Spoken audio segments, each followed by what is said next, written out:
And good morning, good afternoon, good evening, wherever you are. Welcome to NerdTube, the greatest channel you've never heard of. And today it's the Wrestleheads. And I am joined by, well, I'm, of course, Shredder Lives On, the Shred of Shreds.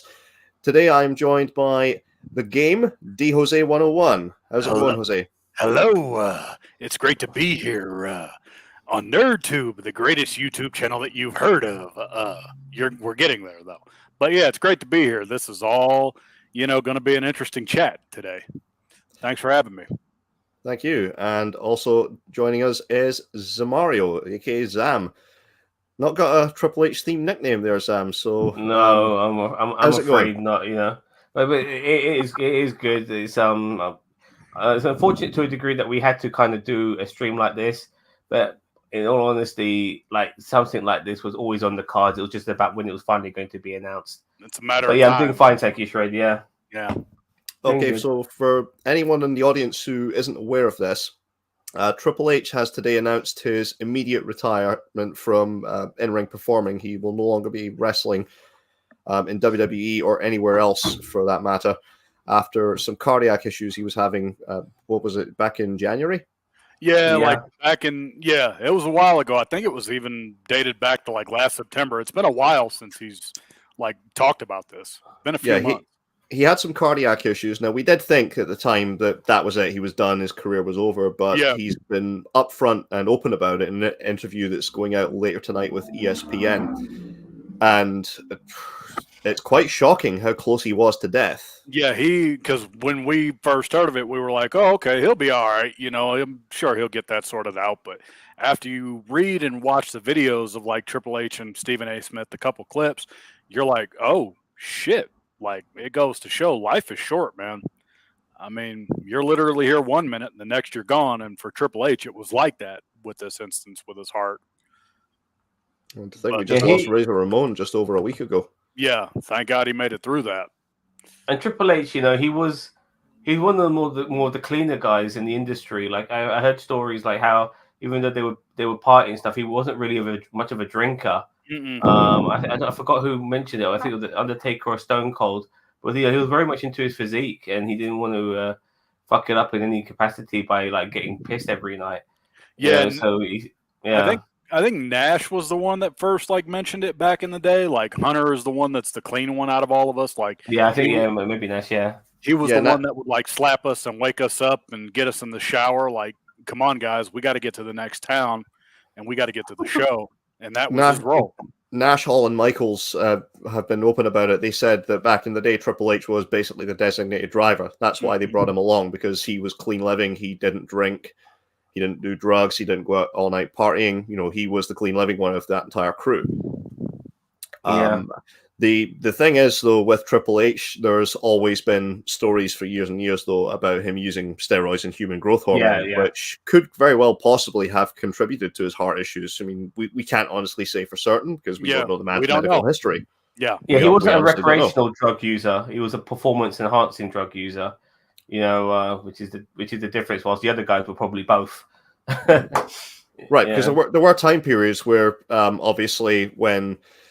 after the Benoit incident, for example, and they started really cracking down on drugs. As shit. He looked like he shrunk. Yeah, he had shrunk a fair bit in terms of body mass, at least. Mm-hmm. And it wasn't a case of like CM Punk transformed his body. He got leaner, and towards like the end of his career, I mean, he tried bulking up for a period, but he got leaner. Whereas Triple H, it didn't look like that. Again, it just looked like, he had just lost muscle mass. And you also have to remember, too, like during that time, I think Triple H and Stephanie were like, I know they had their first kid, and I think they were trying for their second. And he got fat, too, like around that time, around like 2004, I think. He kind of let himself go a little bit.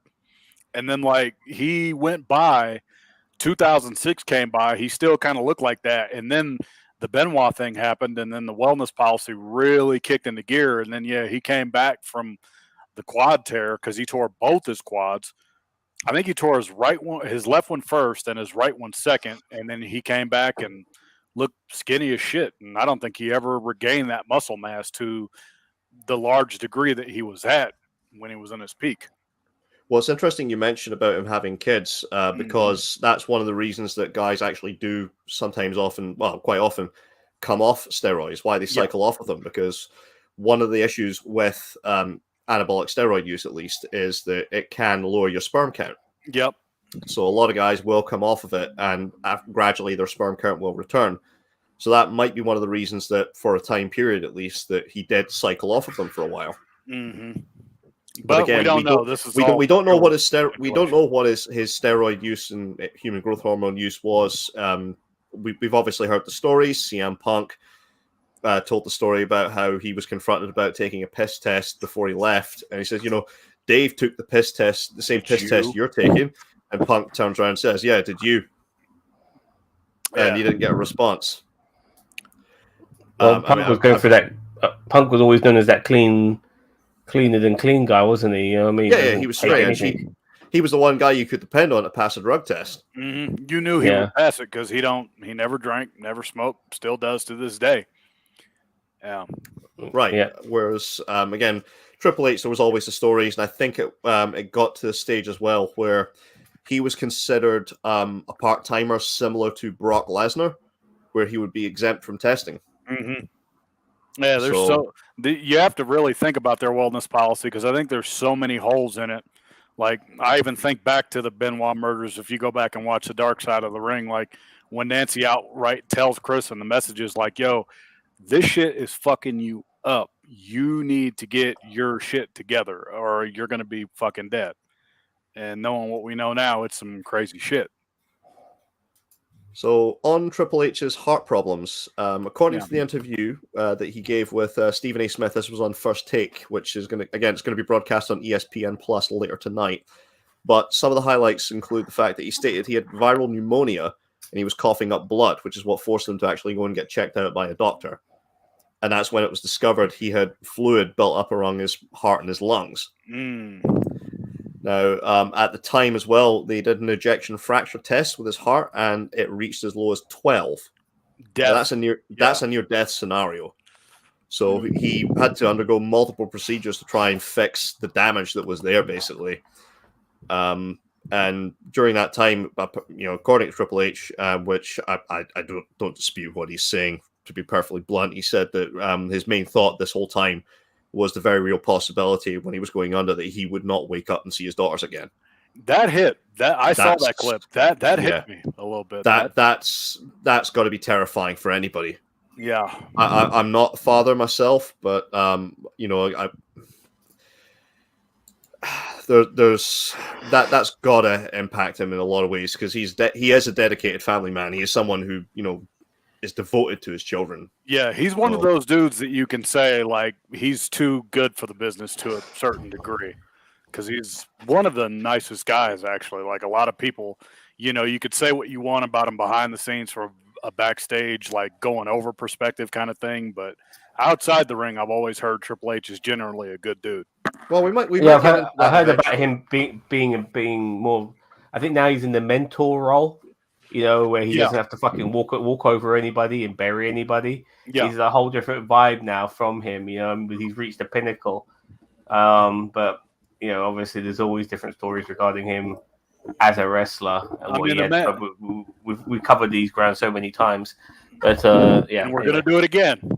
Yeah, we're going to do it again. We no doubt are going to discuss, his attitude towards burying other people in the ring later on in this discussion. But in the meantime, again, we're just going back to the heart issue. Now, it was confirmed that this wasn't due to COVID-19. Keith Lee obviously had the heart issue as a result of catching COVID, but this was apparently a genetic issue that was that caused all these problems. Now, again, genetic issues have been known to claim some wrestlers fairly young. Ultimate Warrior being the perfect example. He was dead at 57? Yeah. His father had died. His father and grandfather had both died around about that same age. But again, this was a genetic condition that apparently had caused all this fluid to build up around Triple H's lungs and heart. He now has a defibrillator in his chest. Meaning he is done. Because I know people are going to be like, oh, he'll come back. No, and I've already seen that shit on Twitter. Stop it. Because I've seen people on Twitter like, oh, he'll come back. No, he won't. Now, correct me if I'm wrong, Sam. Hang on, Sam. Correct me if I'm wrong. Christian Eriksen, the football player, doesn't he have one of those too?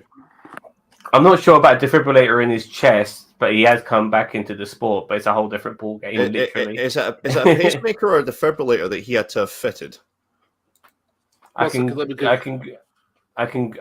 you googling that, Gary? Yeah. Right. Well, thank you for joining us, Gary. But as I said, Christian Eriksen obviously had a heart attack in the field, and he's come back to football miraculously. But he's what 33, 34?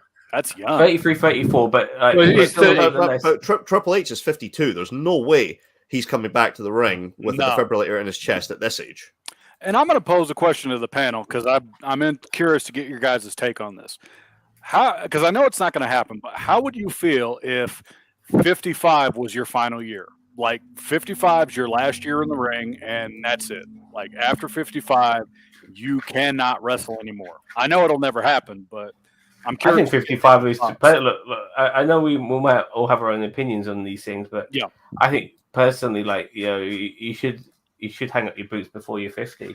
I think there's only so long you can be bashing your body about before it really starts to take I mean, this industry takes a long-term effect on you anyway. Look at the fucking leg drops Hogan has done in his life. He's fucked up his spine. He's shrunk. Yeah.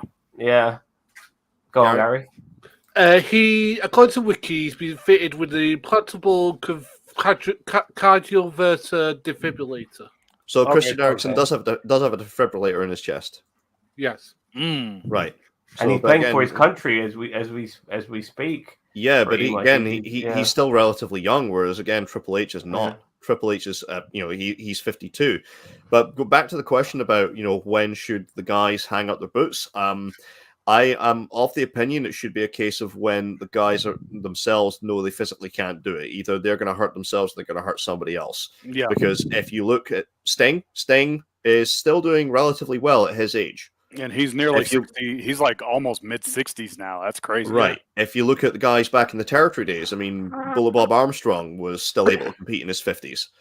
And, he was still in really good shape. I think there was a difference to the rules. I don't think it's an exception to the rules, Zam. What I was going to point out, though, is guys like Bob Armstrong were in the territory days, so they could go place to place. They could work different styles. They could work lighter schedules. They could work softer matches if need be.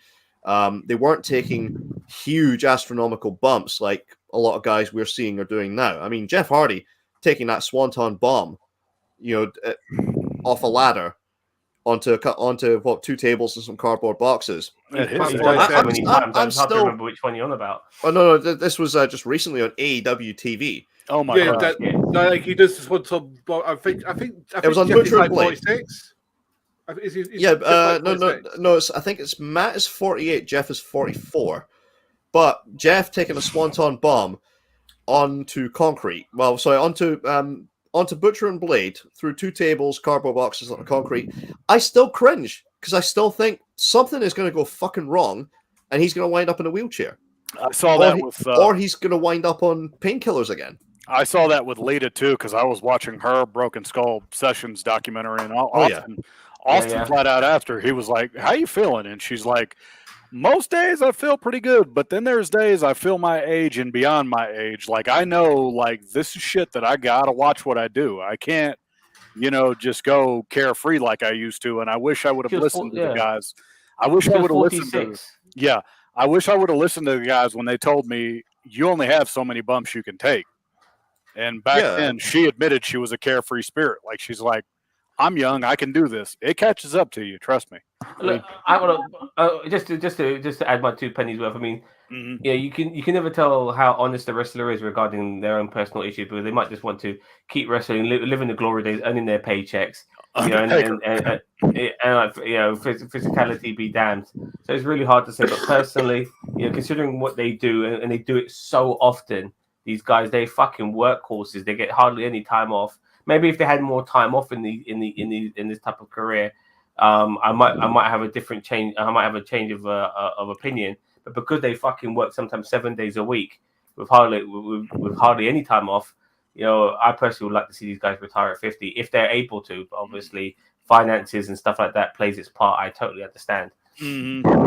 Well, I think it's a case by case basis because, like, some guys, because of how big they are or how what kind of moves they do, they wear down earlier. Like, for example, some like I don't know. I'm trying to think of a guy like a Dusty Rhodes. He managed to work. Like, I think he was like 56, 57 by the time he actually hung it up. And some guys like Ric Flair. Dustin Rhodes is finally retired. No, Dusty. Oh, sorry, my bad. But I think Ric Flair, how old was he? Like, what, 60 odd? I think one time, like he did. I mean, he had. Flair, I think by the time he's an addict. He's an addict. And so one more thing as well. Like with so many wrestlers fucking dying, like God knows how many. Maybe if they had were able to live better lives and cleaner careers without having to fucking constantly put in a shift all the time. Maybe that would also not be the case of wrestlers fucking dying so young.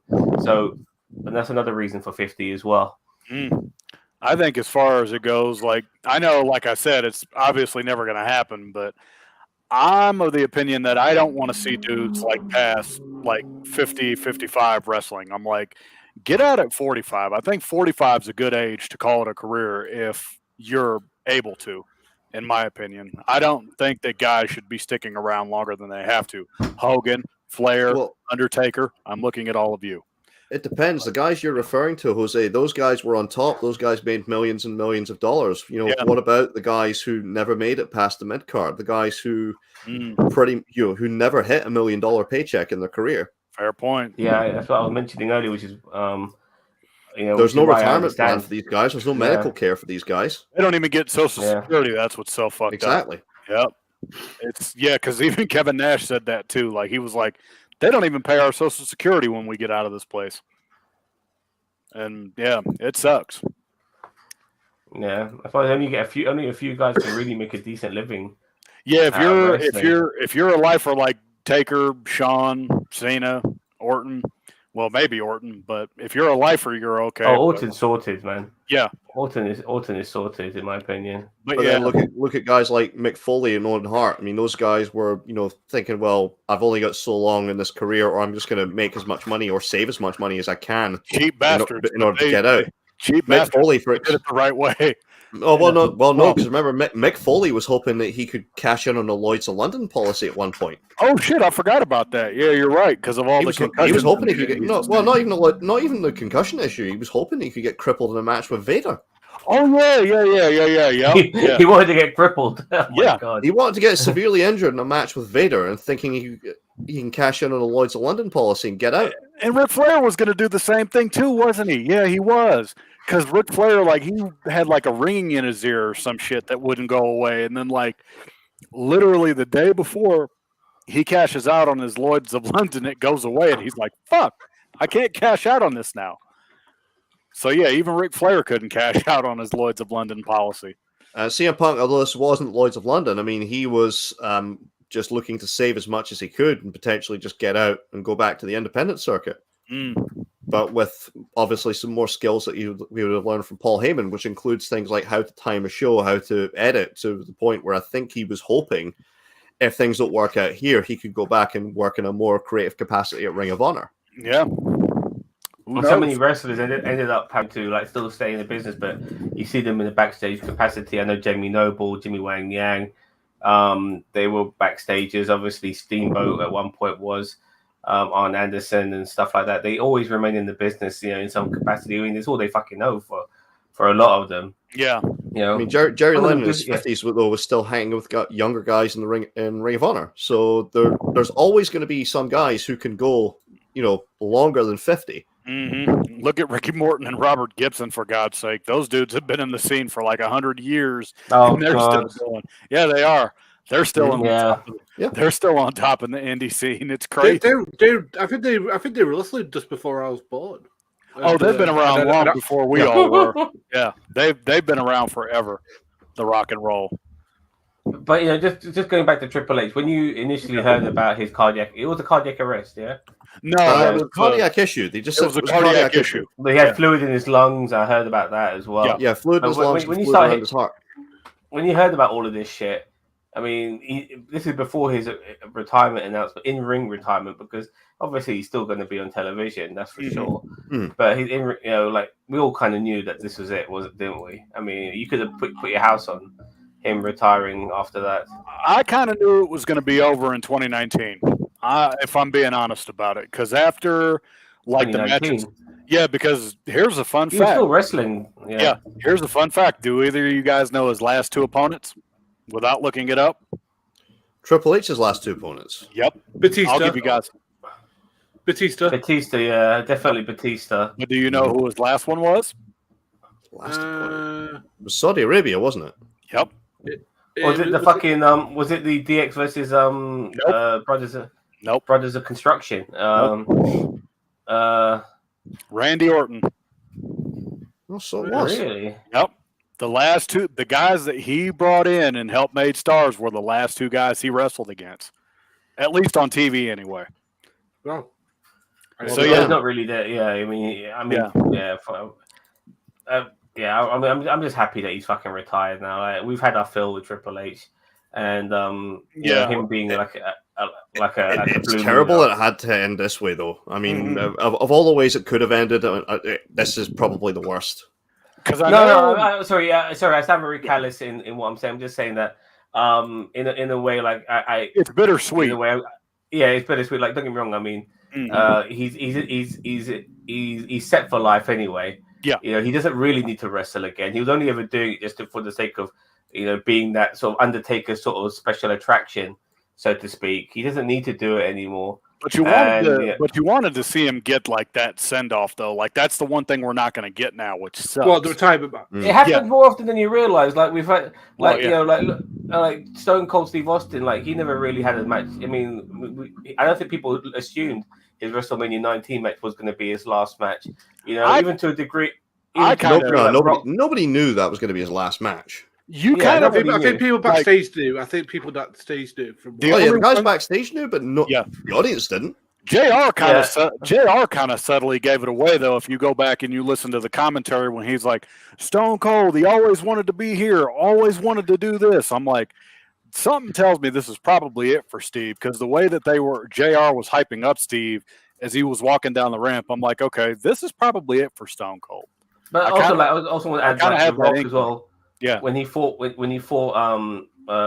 Cena, that was his last match. Yeah, and I don't count that shit with Eric Rowan in 2016. I don't count that shit at all. But and then he had a match with Eric Rowan. Yeah, 4 seconds. 4 seconds. Oh, okay, yeah, fair. We don't count that. Yeah. Sorry, Boston. One more thing. But then you do have retirement matches. Shawn Michaels, Ric Flair, and then what do? They come out of fucking retirement. So, like, honestly, like, whether they are announcing it or they don't announce it, as long as they are still alive and still with us, that's all that fucking matters. To play devil's advocate, can you really blame Shawn Michaels coming out of retirement when the Saudis offered him $10 million? No, I don't. I absolutely don't. But I'm just saying, like, all this pageantry around it. Would you do it for $10 million? That's the real question. Yeah. I mean, I'll take a fucking pile driver off the top of a cage. Would you do for $10 million man? Would you job to Juicy for $10 million in Saudi Arabia? Yes, I'll fucking job to anybody, man. Yeah, I mean, I'd fucking $10 million. I'd get in the fucking octagon with Brock Lesnar. Yeah, I'll do that. Exactly. And they fucking just tap out immediately. You know what I mean? But the thing is that Steve's coming back for this Kevin Owens thing, whatever that's going to be. I said I kind of do want. I did want to see like a last match with Triple H, just to have the send off for his career, because I think he earned it. Yeah, it's unfortunate that we're not going to get that now, because the one I remember that they teased that I'm kind of pissed we didn't get was Rock versus Triple H in 2016, because they teased that like they were like, one more time we should go at it at WrestleMania, and they never had a one-on-one match at WrestleMania. That's one of the only other matches to never happen. Like Cena Orton never happened at a WrestleMania. Rock Triple H never happened at a WrestleMania. Trying to think of other ones that never happened at WrestleMania. Yeah, but they wrestle so much. They wrestle so often. I'm glad it fucking didn't, to tell you the truth. Yeah, I would have paid to see that one more time. To be honest, I honestly would. Those two guys now, I would pay to see it one last time. Yeah. I mean, it's incredible to think after the really shitty main event of WrestleMania 2000, Rock and Triple H one-on-one tears the fucking roof down at Backlash. Yeah. That was they fucked it up. They did everything in reverse. They did it absolutely wrong. It was like y'all had to go and fuck it up. You just had to have, Triple H go over. Vince turning heel made no fucking sense. You had Vince, off TV for like 3 months. He comes back. He's like, Rock, I'm going to be in your corner. Then he turns on the Rock. The McMahon-Helmsley faction lasts for like maybe a cup of coffee, and then they break the fuck up, and then Triple H turns babyface, and yeah, he's like, that's because of an injury. Yeah. No, not that. Not that time. Not that time. No, not that time. The time that he admitted that it was me, like all along. Like I was the one that orchestrated this bullshit. Like I'm like, yeah, some shit with Triple H just didn't make any fucking sense. Well, there was a lot of shit with Triple H that didn't make sense, but it was fun watching it when you look back, especially when you look back at it now. I mean, the thing is with him is that as I said recently, he's been behind, why NXT the original version was so good because he took everything back to, good wrestling being done by, these professional guys. And it just seems like recently, since 2.0's come along, I don't know whose bright spark idea that was. I'm just assuming Vince McMahon or Nick Khan's. It just seems to have gone to shit, and it's like, and it's like, I mean, because the thing is that Triple H has always said that the two things he loves is bodybuilding and wrestling. I think with Triple H's NXT though, and I know this is going to probably piss a lot of people off. Triple H's NXT had a shelf life though. It really did. It was like he made his version of NXT indie-like, and it's like there's only so far you can take that type of shit. And think where he was getting guys. He was getting guys from Evolve, getting guys from Ring of Honor. Yeah, he was getting guys just so like, and this is before AEW was a thing. And then I know we're jumping all over the place, guys. This is what we do. We're NerdTube. But I think what really sended it off for Triple H was when AEW came around and AEW kicked his ass. Had that never happened, I think NXT could still be what it is today. But I don't know. Well, I think one of the biggest mistakes was the fact that WWE tried to go head-to-head with AEW. If they had left NXT to be its own thing on a separate night, we wouldn't be in this mess that we're in now. Yeah. But there's plenty of room for another wrestling company. You've got to give Triple H, the credit he deserves for doing what he did with NXT. Oh, hell yeah.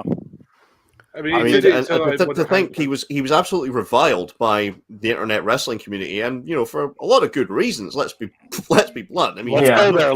He was no saint when it came to his career. He was no saint, and he was absolutely reviled by large parts of the internet wrestling community, and probably rightfully. And he loved it, by the way. He played it. He basked in it. He embraced it, but. He went from reviled to being such a beloved figure purely because of the way he ran NXT. Yep. It's funny. The same people that hate him are the same people that love him. I mean, we could make jokes about the fact. Again, I've made a couple of jokes already, not on this broadcast at least, but in private about the fact that Triple H wasn't going to lay down for death. He had his golden shovel at his bedside. Death got treated like Booker T at WrestleMania 19. Hey, yo, Death, what's your finish? I can't wait to kick out of it. I'm going to pedigree you. Then I'm going to crawl over and drape my arm over 45 seconds later. That's how Triple H kicked out of this. There were so many run-ins to save Triple H, it felt like his match against Sting. Yep. Evening, Vance. Hi, Vance. Hello, Daniel Vance. It ain't Friday night where I am, but for these guys, it is. It's daytime here. Yes, it is. Yeah. But I mean, let's talk about the fact. I mean, Triple H probably. Do you think he should go in the Hall of Fame next year? Obviously not this year because Undertaker would overshadow it completely. No one WWE. Hall of Fame for sure. I'm going to go ahead and tell you this: the Hall of Fame's glory days are over. I really believe that. Like, I think it's going to be cool seeing him go in, but it's not going to have that same impact as it did. Like if it was, during the glory days, like 2004 to about 2016, 17 was when the Hall of Fame was cool. But nowadays, I'm like, I don't like the way they do the Hall of Fame. I'm not a fan of it. I wasn't a fan of this year. The fact that they've decided that it is going to be more than Undertaker. Because I thought this year probably should have been the one where they said Taker alone. Yeah, Taker alone. Nobody else. Everybody else gets put back to next year. Mm-hmm. I would have been with that. Triple H should have been the headline act next year with a bigger class. Yeah, Vader. I mean, he's already in the Hall of Fame for DX, but he probably should be going in for his individual run, not just his individual run as a wrestler, but his individual contributions outside of the ring too. Again, be it NXT, be it the charity work he was involved with, a lot of all that stuff. And then in a few years, God willing, if Grandpa is still with us, he'll go in a third fucking time when Grandpa and WWE cool down and Grandpa gets a call from WWE and they go, we'd like to hear you woo one more time at the Hall of Fame. And then Grandpa will come back and Evolution will go in the Hall of Fame. So Triple H will be going in a third time. Yeah. I'm not even sure if I'm not sure about Evolution. I'm not crazy about it, though. No, I'm not crazy about it, but I think Evolution probably at some point is going to have to go in. Yeah, they are. So Grandpa will be going in a third fucking time. Well, I mean, obviously not to be the guy, but I mean, I can't see WWE wanting to let Ric Flair into the Hall of Fame a third time, considering that they basically Scottish dirt him. They basically did what they did to. He'll be back. He'll be back. Yeah, I mean, Hogan came back after the N-word controversy, so I think Ric Flair at some point is going to come back. It's not going to be now, Ric but Flair, Ric Flair wouldn't say no to that shit. Yeah, back on WWE television again. I mean, alongside his daughter inducting him. Or if all else fails, it's going to be those three, and then if Flair passes away during that time, that's how they'll go in. But either way, they're going to go in. It's inevitable. I mean, fuck me. How much whitewashing do you think WWE is going to do if Ric Flair's pass when he dies? Shit, I got one that could top that. How much of whitewashing do you think they're going to do of Hogan when he dies, or when Vince passes away? Because when Vince passes away, they're going to be like, dude, like. WWE is going to be reincarnated when Vince passes away, kind of thing. Like they'll be praising Vince, like as if Vince is like the greatest fucking thing of all time. Like that's how it's going to go the day Vince goes. His death will be one of those where it'll be like, holy shit, there's going to be so much whitewashing. Well, if you think about it, McMahon has a pinfall over God, so technically he has replaced him. Yeah, that's true. He has beaten God live on pay-per-view. I do feel like there is a couple of wrestlers where when they do eventually pass. I mean, I'm not looking at someone like a Hogan passing anytime soon, to tell you the truth. I think most people are waiting on Vince and possibly Ric Flair, but it's going to be those two first because Hogan will be around another 20, 30 years. Hogan's younger than those two, I think. Yeah, Hogan's going to live. Hogan's going to live. Is he 70 yet? He's getting there. 70. He's getting there. Yeah, I think he's 68, isn't he?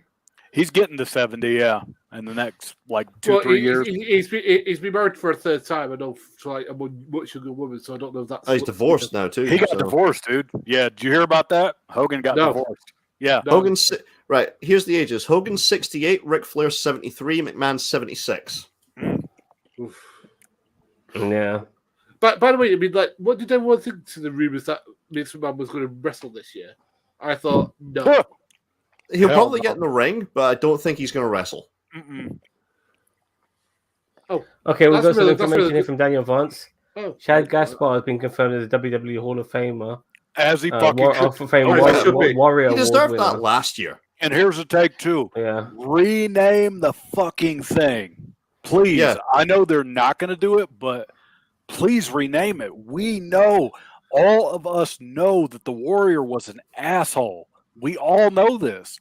He was homophobic and he was a lot of other things. The dude literally made fun of Bobby Heenan dying. I'll name it after well, he's not dead yet, but I would name it after someone like DDP. Yeah, you know what I mean, I mean, like when you see somebody who's actually done stuff for wrestlers, I think, like, I really think someone like DDP deserves to have an award named after him. And I'm not sure if DDP is he in the Hall of Fame, by the way? Yes. Yes, DDP's in the Hall of Fame. But hey, play it off his WWE gimmick and call it the Positively Page Award. Give it for somebody who's made positive contributions either inside or outside of wrestling. And here's what I'd like to see in honor of Shad Gaspard. I know they won't do this for the Hall of Fame, but like for a Slammy, I'd like to see like a WWE employee get honored for like a Slammy award kind of deal. Like that'd be cool. Like in Shad's honor, if they did something like that, because Shad was actually a good dude.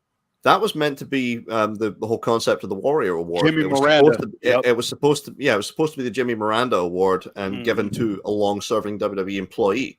Yep. It wasn't supposed to be this thing where it was like, oh, we just name people involved with charities or Connor the Crusher. No disrespect to those guys. I mean, again, Connor was a kid dying of a disease, and who's going to say no to somebody who's raising money for charity? Yeah. I think a long-term WWE employee did eventually win the Warrior It took Award. like 3 years for that to happen, but yeah, the Make-A-Wish lady, she was the first to get the award. Yeah, but and then no disrespect to Titus. I love Titus, but too soon for Titus. Yeah, I would say so. He does a lot of great stuff for charity. He's a great ambassador for that company. Mm-hmm. I mean, my God, keep him around as long as you can, because even when he's done in the ring, because the guy is an ambassador for your company. Yeah, Titus is a dude you keep for life. You never let him go.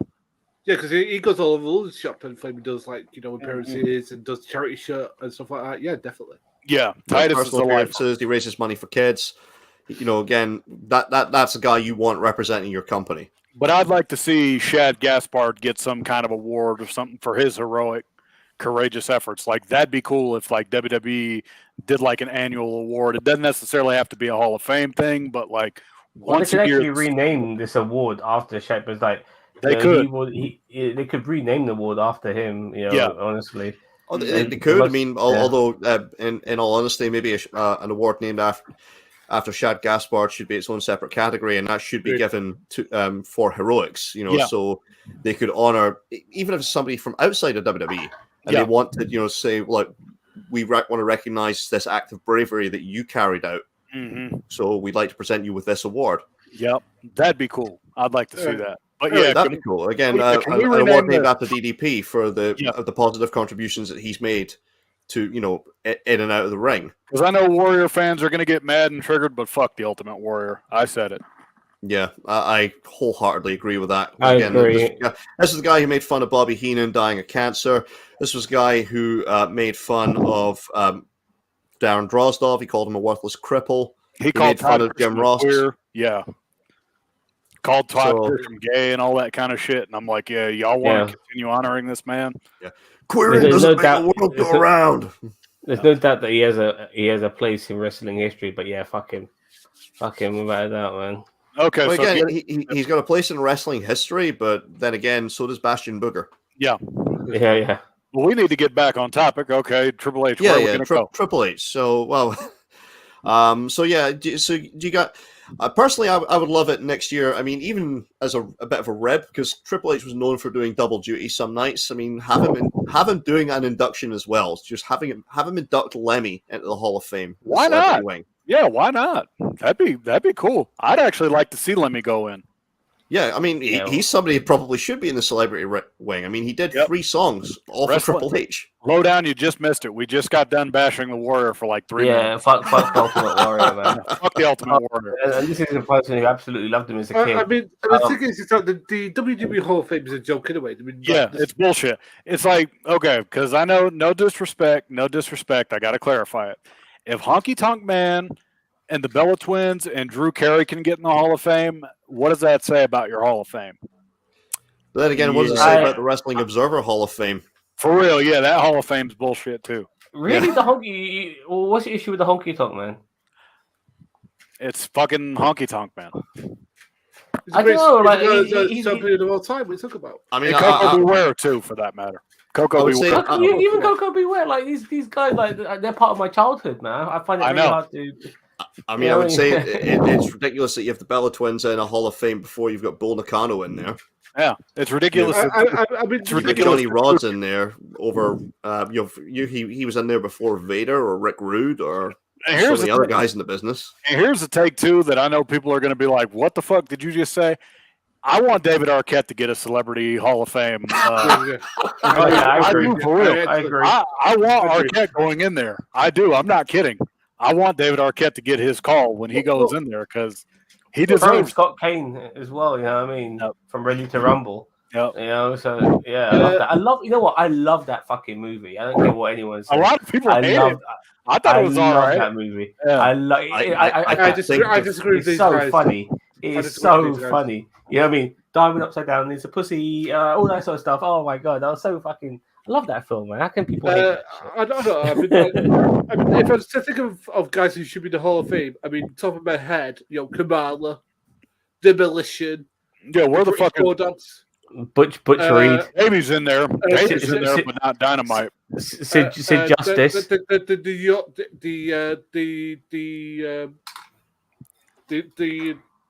The Midnight Express, flaming dude.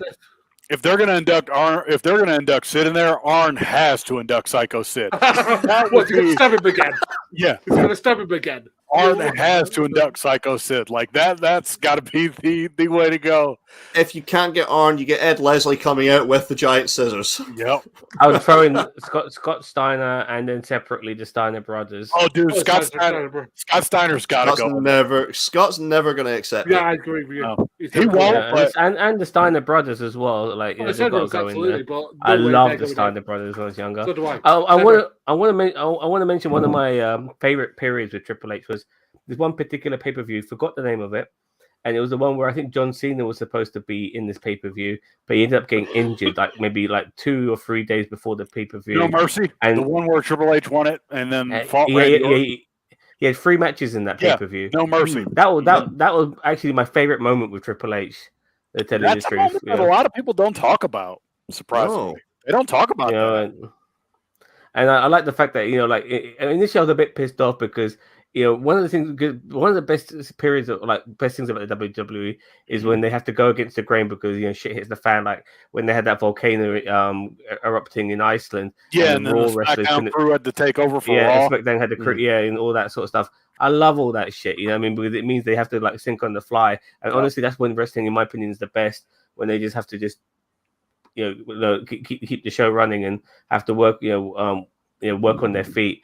And so obviously seeing this moment was very interesting. I was a bit pissed off that, we're just going to shoot him Triple H and stuff like that. But it worked out better than I anticipated. Yeah, you look back and then you're like, oh, okay, this didn't turn out as bad as you thought it would. He had a match with, if you remember, were pissed because they thought, oh, shit, Triple H is getting shoved down our throats again. Mm-hmm. That was the time that the Breakfast Club ruled, motherfuckers. So he had his first match against, was it Randy Orton? Yeah, that was when he won the title, and then he had another match against Umaga. Yep, Umanga. Match against Umanga, yeah. And Umanga, then lost again to Randy Orton. Yeah, and then he fought Randy Orton again. Yeah, and then Shawn Michaels came back, and here's the thing that they forgot. It's kind of funny. Khali was the one that took out Shawn Michaels, but we don't even acknowledge that. Like we make it sound like Randy Orton was the one that took out Shawn Michaels. Khali beat the fuck out of Shawn Michaels, and we never got a payoff for that. Yeah, in a way, I'm kind of glad. Imagine Shawn Michaels having to try and carry Khali in a fucking match. Oh, please. I mean, the guy's good, but he's not that good. Yeah. So, mine, it'd have to be my favorite time of Triple H's career, SummerSlam 99 to Royal Rumble 2000, because I know people are going to say as we get into it, Triple H married his way to the top. No, the fuck he didn't. Yeah. If you go back and you watch that build for those 5 months, that was the best Triple H I think had ever done going into being a superstar. And Mick Foley made Triple H. If you guys go back and watch Royal Rumble 2000, that street fight, it's probably Triple H's best match of his entire career. The Hell in a Cell the following month was really good too. Oh yeah. Say the matches. I always the matches between between Foley and Triple H were always really good. And the thing is that Mick Foley gets tagged with the hardcore thing, but no one gives him the credit of being actually a really good wrestler who makes other people look good. And Triple H Triple H actually made 2 of the guys in Evolution. He made Hunter and he made Randy. Yeah, you made Dave and he made Randy. No, Mick Foley made Triple H. Right. Yeah. Sorry, I thought you were talking about Triple H. By the way, this is a fantastic quote. By the way, Daniel Vance said David Arquette was the Andy Kaufman of his wrestling day. Yeah, he was. Because he got it. In many respects, yeah. Personally, I can think of a few people I would like to see in the celebrity wing of the WWE Hall of Fame before David Arquette. Probably the biggest 2 for me would be Lemmy and Alice Cooper. Yeah. Is Pete Rose in there? Yes. Yes, Pete Rose is in there. He was in the Lawrence inaugural Taylor? class when they brought it back. Lawrence, no, not yet. Ooh, I'm that's a good surprised. one. I don't know if he'll make it though, because given all the shit that he went through, I don't know if WWE wants to touch him. But then again, they touched Mike Tyson, so Yeah. I don't know. But I mean, you Shaquille were talking O'Neal. about. Oh, you would. Well, just getting back to the whole thing. Gary mentioned Mick Foley, how he got pegged as this hardcore guy. But if you think about it, though, the guys he made, he did it with that hardcore style. Mhm. So he made Triple H with the Street Fight, the Royal Rumble, and of course the Hell in a Cell the following month. He made Randy Orton with that match at Backlash when he came back as Cactus Jack. Yep. And it was a no DQ match. Edge and Mick Foley tore the house down at WrestleMania that year. Oh yeah. But again, that was a hardcore match. Yep. Mick Foley is one of those dudes that doesn't get his credit for making superstars. I mean, even if you want to look at the relaunch of ECW under the WWE brand, where they had the 2006 ECW One Night Stand pay-per-view, the match of the night for me was Foley and Funk versus Foley and Edge versus Dreamer and Funk. Yep. That was a match of the night for me. Mm-hmm. I just want to mention,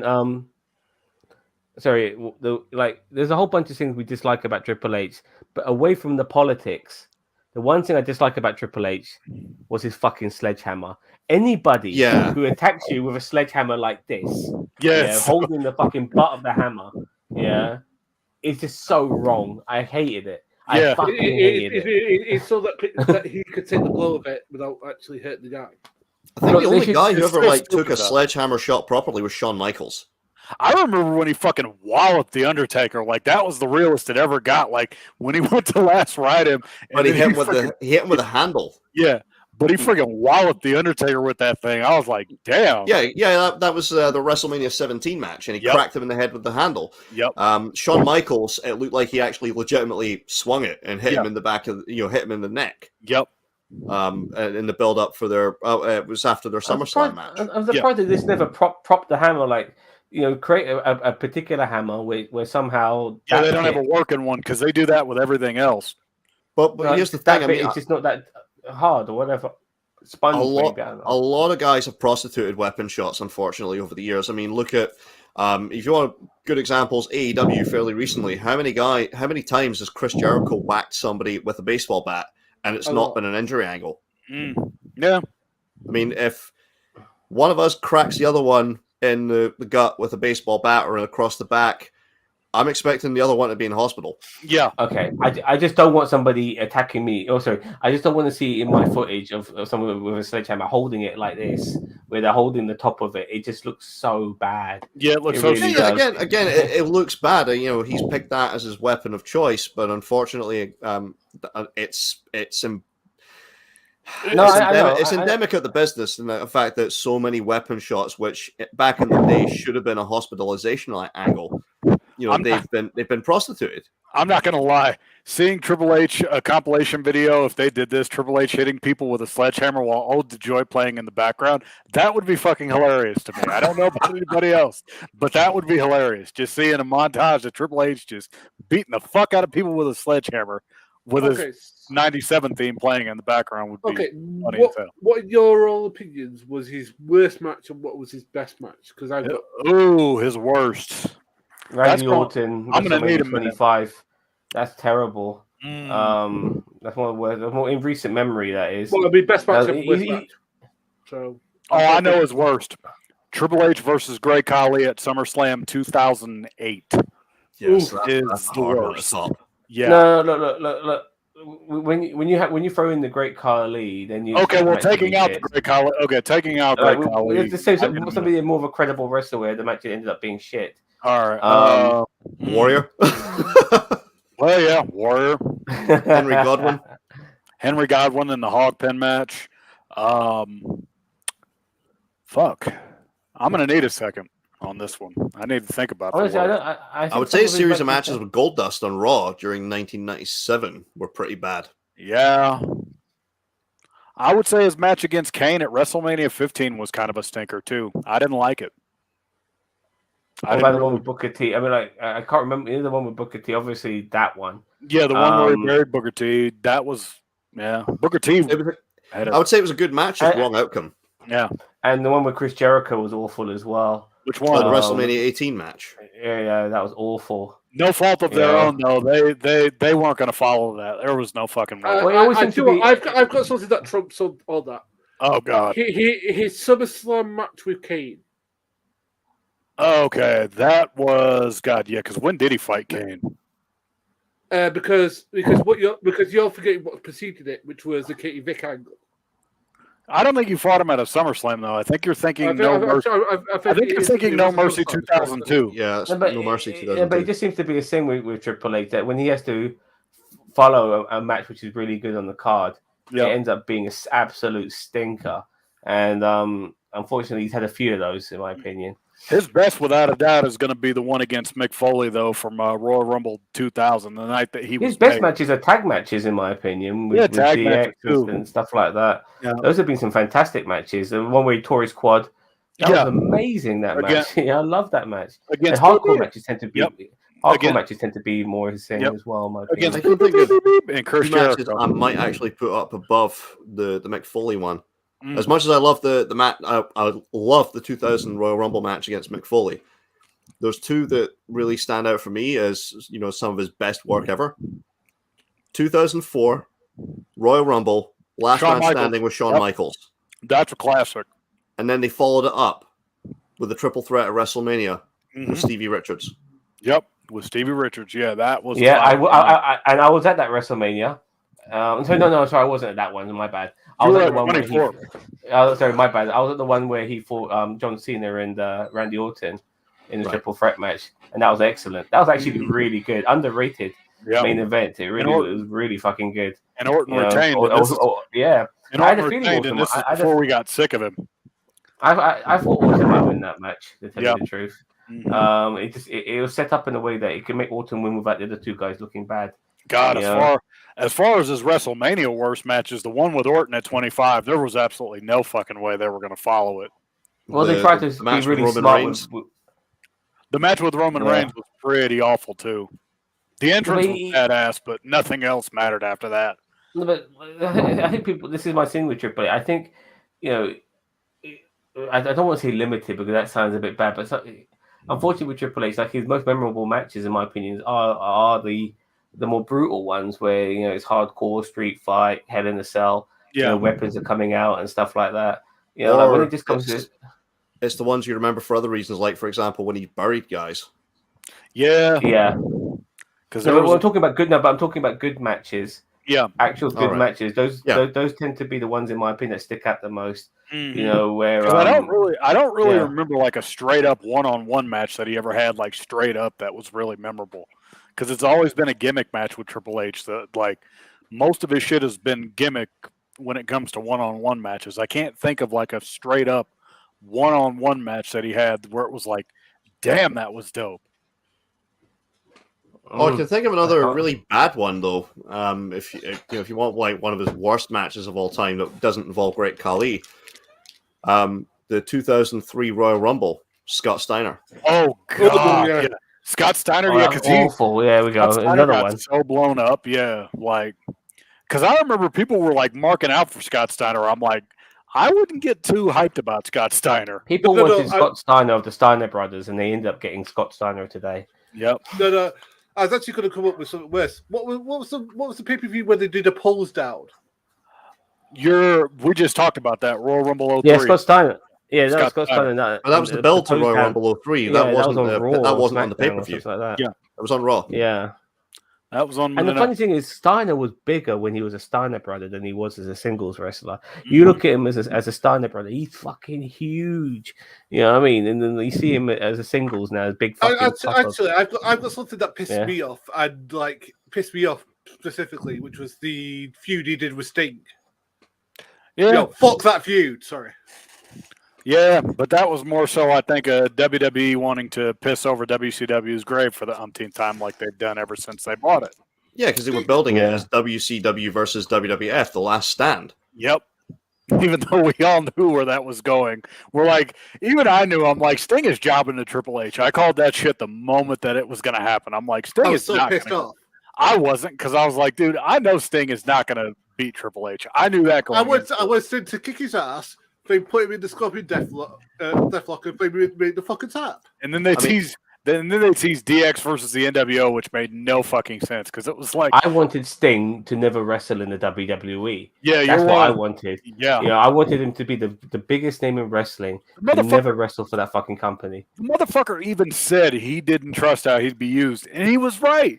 Yeah. He was right. He was like, "I don't trust how they'll use me." I'm like, "Why the fuck did you go there?" He had no choice, I guess. If it had been, my decision, I would have said put Sting over Triple H that year at WrestleMania, and build the following year to Sting versus The Undertaker. Mm-hmm. And they didn't even do that. No. And it's not just that, but these guys were way past their prime. We wanted to see them wrestle at least 10 years earlier, from when they did wrestle, just to get some sort of decent match. But these guys past their prime, even though they could still go. Mm-hmm. Beyond their prime, it was just not ideal in my opinion. Right. And then what? I want to address something, which is that Triple H gets this reputation that he buries people, but I don't think he does as much as people give him credit for doing so. Because you look at people he put over, Benoit, John Cena, Batista, Randy Orton. I think he put over Shawn Michaels. He put over Goldberg. He put over Shawn Michaels doesn't need to be put over. He buried Goldberg before he put him over. Yeah, they buried Goldberg. They outright fucking ruined Goldberg. Yeah, for me, the big surprise was John Cena. With Sam's favorite weapon, the sledgehammer. That's how they buried him. Yeah. They buried Goldberg with a sledgehammer shot that looked fucking again, awful. You look at the guys he buried. He buried Chris Jericho. He buried Rob Van Dam. He buried Booker T. Oh yeah, CM Punk. CM Punk, yeah. I mean, Summer Punk was the hottest fucking thing. And who did he lose to in his, when he comes back? Triple H. And you want to know the ironic thing? Triple H was basically retired when that happened. Yeah, he was a part timer then. Mm-hmm. Like he came out of retirement just to be like, if you beat me, I'll leave WWE. But if I beat you, nothing is going to happen, and that's exactly what it was too. These are the sort of things that derails the company, you know what I mean? The whole build-up of that match, Triple H versus CM Punk. What's the aftermath? They're building to CM Punk versus Kevin Nash? No, Triple H versus Kevin Nash instead. Yeah, with a sledgehammer on a fucking ladder match or whatever the fuck it was. It really should have been called. Oh, God. Yeah. Oh, God. And then the one that pisses me off, the one that they decided to take a shit all over, is the end of the era match. That pisses me off to this day. Oh, yeah. But then again, Sean came back for $10 million. So he did. Well, again, can you blame Shawn Michaels for coming back for $10 million? Yeah. Sean came back as a guest referee. No, that wasn't $10 million. No, the $10 million was the offer that he got to work the tag match in Saudi Arabia when it was DX versus the Brothers of Destruction. Oh yeah, that's why the end of the era. That's why the end of the era pisses me off, because I'm like, the way they ended it was perfect. They never needed to work again. And yet they did it anyway. They're like, we're going to do DX versus Brothers of Destruction because money. And that was exactly why they did that shit. Okay. That match, that's the second funniest match after Hogan and Michaels. By the way, that's a hilarious match. DX versus Brothers. Because Triple H tears his fucking pec like 5 minutes in the match, and then Kane's mask comes off.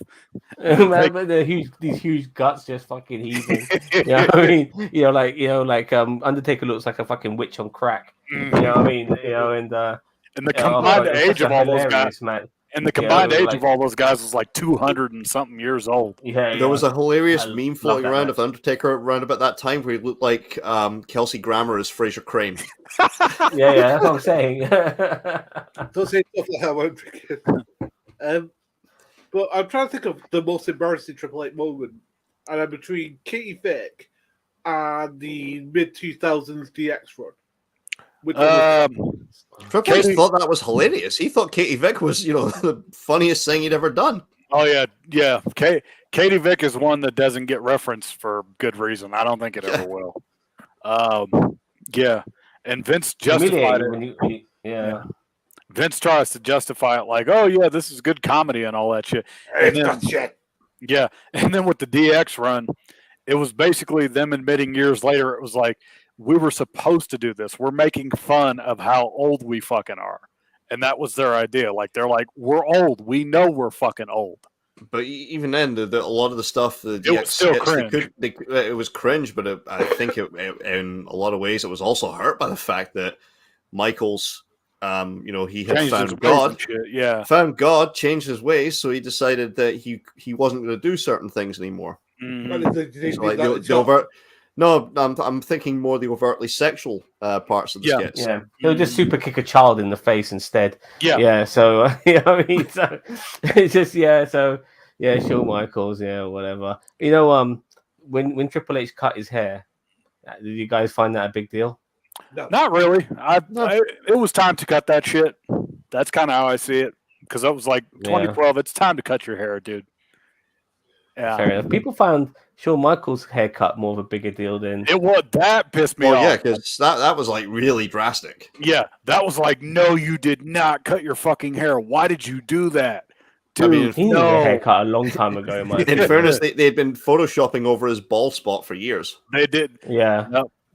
That they did. Blame Bret Hart for that. But nevertheless, I actually thought that about time for Shawn Michaels. Because I look at Bret Hart and he also looks like a fucking witch right now. With his long hair. And look, be you if you're happy with it. But honestly, from an outsider looking in, does it suit you? I don't think so. Have a fucking haircut. What I mean? Move on with your fucking life. Get a fucking haircut, you hippie. Yeah, exactly. Have a haircut, and it's a good way of maybe also like in a way like saying this is a new stage in my life now as well. Mm-hmm. You know what I mean? Which is what happened with Triple H. You became more corporate. For Shawn Michaels, other than the £10 million paycheck, he pretty much had like moved on from wrestling and was just more of a mentor role and stuff like that. Got involved in more acting and stuff like that. Yeah. So because I kind of consider Triple H retired really ever since 2019. So this is not really that big of a deal, but it is sad at the same time though, because it's like, we're not going to get that send off, but at the same time, it was like, how much longer do you think he would have really went anyway? That's kind of what I wonder. Do you think he'll still take a bump? No, I wouldn't. I wouldn't. I don't think he should. No, because people like Bret Hart took a bump. Yeah, but the thing is, the guy's got. When did Bret take a bump? Oh no, or maybe like the kick in the gut. That's the bump that Bret took, was the kick in the gut by Vince. But other than that, I don't think Bret took any more bumps. No, he never actually took a solid bump. I mean, he couldn't. I mean, he's even spoken about the WrestleMania match he had with Vince, which he could not bump because of the Lloyd's of London deal. He was very, Hall of Fame. He very took a limited. bump. When that fucking ass tried to attack him, and then Drake Maverick is like, "Fuck this dude." No, it wasn't Drake Maverick. That was that Cash Wheeler from FTR? Yeah. Yep. And then Drake Maverick gets on the mic and he's like, "Fuck this dude. Let's keep this shit going." Yeah. Cash Wheeler just uppercut. Mm-hmm. Which is absolutely beautiful punch. Yeah. Get a haircut, you hippie. Yeah, I represent that statement. Yeah. Good job, dude. Yeah, I mean, Hot Man does that as well. Yeah. I know what. If I knew, I wouldn't be very much checking my hair out all the bloody time. I should do that myself as well. I'll try to remember next time I fucking ever shave. So yeah. Yeah, but with Triple H, it's sad, but at the same time, I'm glad that he'll still be here with us. I'm glad that he'll, still be contributing to WWE. I mean, it's going to be sad. Commentary would be good. I would like to see him be a commentator. I think Triple H is going to be the next, the big authority figure like he's been. I see that for him. That's pretty much the role he'll stay at. Yeah. But Jose, I asked this question generally, and this is a trick question. Like, I mean, I've heard that his power backstage is diminished because of the rise of Nick Khan. And his power's pretty much diminished, but there's still room for him as an on-screen talent. Yeah, obviously he can't get in the ring, but he can certainly do stuff on camera. I think what Triple H will do, I think he'll be neutral for the rest of his career. I don't see him directly being a straight babyface or heel because he's kind of played that role on screen these last couple of years. Like when Becky Lynch and Ronda got arrested or whatever the fuck during their WrestleMania build, Triple H flat out said okay, the rebel side of me thought that was the coolest shit I ever saw, but the corporate side of me said, hey, we had to do what we had to do. That's the role I see Triple H playing the rest of his career. Like he'll be like, I like it, but we have to do what we got to do. That's going to be the role he'll play. Acting, B movies. That's what Triple H will be, because I don't think he'll ever really take off, because he's had movies, but he's never really been that kind of Hollywood actor. I mean, what was his biggest movie? Blade Trinity? Yeah. Oh God, I remember that. My God, that movie him and sucked. his diamond fangs or his silver fangs. It wasn't his fault. It sucked. The Chaperone. No, it wasn't his fault. But then you look at the WWE produced movies, and the Chaperone. The Chaperone. It was weird. It was fucking weird seeing Triple H clean shaven too. It's so weird to see him that now when he's older. It's like I couldn't imagine you guys, like if either one of you shaved, it would scare the fuck out of me if you shaved. It'd be like, holy shit, they shaved. I'd be like, oh my God. This is just to cover the double chin, This is more just so I don't look like a complete egg. Yeah. But yeah, it's so weird seeing Triple H clean shaven. I'm like, dude, don't ever shave the beard again. Just keep that in your old age. Keep the beard. Yeah, the only way I might be shaving is if I ever decide to go for the Heisenberg look again. Yeah. People were suggesting that he should have played Kratos, but he looks like him. He had the physique at one point. I mean, he did. But I don't think he'll have it now. I think there's no way he could really portray that time role. Is gone, and especially with the physical demand that role is obviously going to take on somebody. Yeah, and like people were like going on about how the fact that he could play Conan and all that when he had the hair for sure. Back then, yeah. You know what I mean? Well, and all of that. There was even rumors of him being Thor at one point. Thor, yeah. Chris Hemsworth playing Hulk Hogan. I actually kind of want to see that movie. I cannot wait for that. I think he'll knock it out the park. Yeah, I do too. I really do. I think he'll knock it out the park. I think he'll do a really good job. I'm more interested in seeing who the other wrestlers are going to be played by. Yeah, I mean, who's going to fucking play fucking Andre the Giant? Or Andre the Giant, or maybe they'll get the same guy from Young Rock, but even the guy from actually some of the guys from Young Rock were really good. Like the guy who played Rocky Johnson looked just like Rocky Johnson. Looks just like his daddy. The guy who played fucking Macho Man was just like Macho Man. You know what I mean? Yep. There was, the Iron Sheik one wasn't that convincing, but it's still good enough. I mean, it's not like you can get carbon copies. And this is going to sound random too. Y'all need to honor Bobby Heenan's wish. By the time the Iron Sheik gets to the ring, it'll be WrestleMania 38. Have Iron Sheik walk to the ring at WrestleMania 38 just for shits and gigs. That would be hilarious. It would be like, Iron Sheik made it to the ring. Cool. That would be an amazing callback, but I don't see it happening, unfortunately. I don't see that either. He's like the Middle Eastern version of the Penguin. I mean, the way he waddles now as well. God. Yeah. But yeah, that was hilarious. He makes me laugh. A lot of people don't know too. A lot of people don't know too that the only reason the Sheik won the Battle Royal was because he couldn't get out of the ring. That was the only reason he won the damn thing. He was so broken down he couldn't go over the top rope. Nope. Dark Side. Triple H playing Dark Side. Look. Honestly, that's a role too big for Triple H because you need to be a hell of an actor to play that role. Mm-hmm. I mean, the villain in this role, the lead villain, has to be one superb fucking actor, in my opinion, especially a role like Darkseid. Also, sadly, because of Triple H's health issues now, I don't see him playing a leading man in an action movie anytime soon. No, I could see him if you were to do like maybe an action movie, and he's just like the hired muscle who stands there and looks intimidating. He'd be perfect for that. But I could see Triple H maybe in a rom-com kind of deal because he may do okay at that kind of thing, but I don't see him making it like big. Like, maybe doing what Batista did, just being like hired muscle in a James Bond movie. Yeah, I could see that for Triple H. Like Triple H would make a shit ton of money in cameo spots in movies. Yeah. Yeah, but that's a physical role again, though, isn't it? I mean, like, it depends. It depends on what you have him do. If the role was like, hey, man, like, I need guns, and then you see Triple H like, oh, yeah, it's Triple H, that would be his role. He'd be like, okay, I can get you these guns for, like, this amount. He's a grizzled old arms dealer. Yep, that would be Triple H's role, like, as an arms dealer. He'd do great with that role. You just need to do a few more roles before you can really hone your craft, because these guys are already doing an acting job as wrestlers anyway. And someone like John Cena, who has had a decent amount of movies now, he's become, in my opinion, the finished article once he did Peacemaker, which is absolutely phenomenal. I love that. Have you seen Peacemaker yet? No, I have not. What the fuck? What are you doing with your life? What are you My doing? God. with your Yeah, life? he has a Unfortunately, life. working these days. I You don't have need to much see to like. Peacemaker. Oh my God, dude, it's been amazing.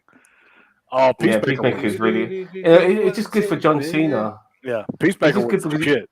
because you just stop looking at him as John Cena and you start seeing him as Peacemaker, and that's the biggest compliment I could pay him. Dude, You when know, he comes back, if they don't start breaking out Peacemaker chants, I'm gonna be pissed. And to think Cena did WWE movies, and who's really had any success that's done one of those?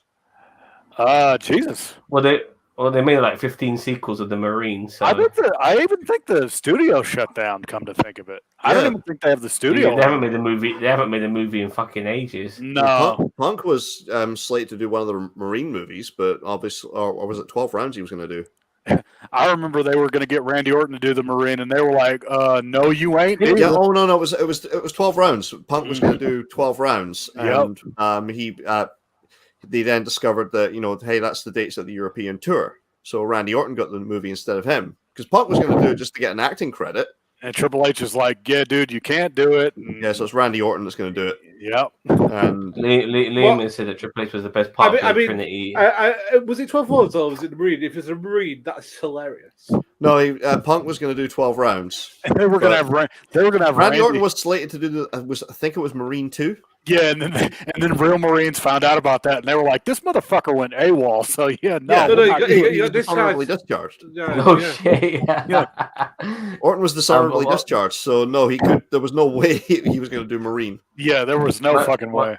My only thing here is that Really? Ryan Reynolds by that time was pretty much honing into his inevitable Deadpool persona, which is pretty much everything he's doing right now. Yeah, But Yeah, I mean, that was one of like, Ryan Reynolds' early gigs, so I'm not going to hold that against him. Yeah, but you can see the Deadpool in him in that particular film, and you just know like that's who he is. Like it is Deadpool. Yeah, for sure. He was hench, by the way. He was Wrestling with My huge in that Family movie. wasn't produced by WWE, was it? I mean, I think that was. They had they I think co-produced the movie right with like Rock and a couple other guys too. Yeah, Rock's company, $7 Productions, I think. They had Florence Pugh played Paige. You know, like what was the name of the actor who in Ready to Rumble? Oliver, the guy who played the wrestler, the King. Oh, yeah, Jimmy King. Yeah, of something or other. Yeah, he played Porthos. He always plays in, arsehole, but he's actually a nice guy. Well, he played comedic characters, but he played Porthos in Three Musketeers, the one with Charlie Sheen, and Chris O'Donnell. Oliver Platt. Oliver Platt, I think so. Yeah. So yeah, but like when you get an actual actor to play a wrestler, then you know there's something there, in my opinion, which is another reason why I like Ready to Rumble. And I don't. Well, it depends. I mean, Mickey Rourke was great as the wrestler. Yeah, exactly. And they had so many. He was surrounded by wrestlers in that movie too. Yeah, like his main fellow was played by Ernest the Cat Miller. Yep, Ernest the Cat.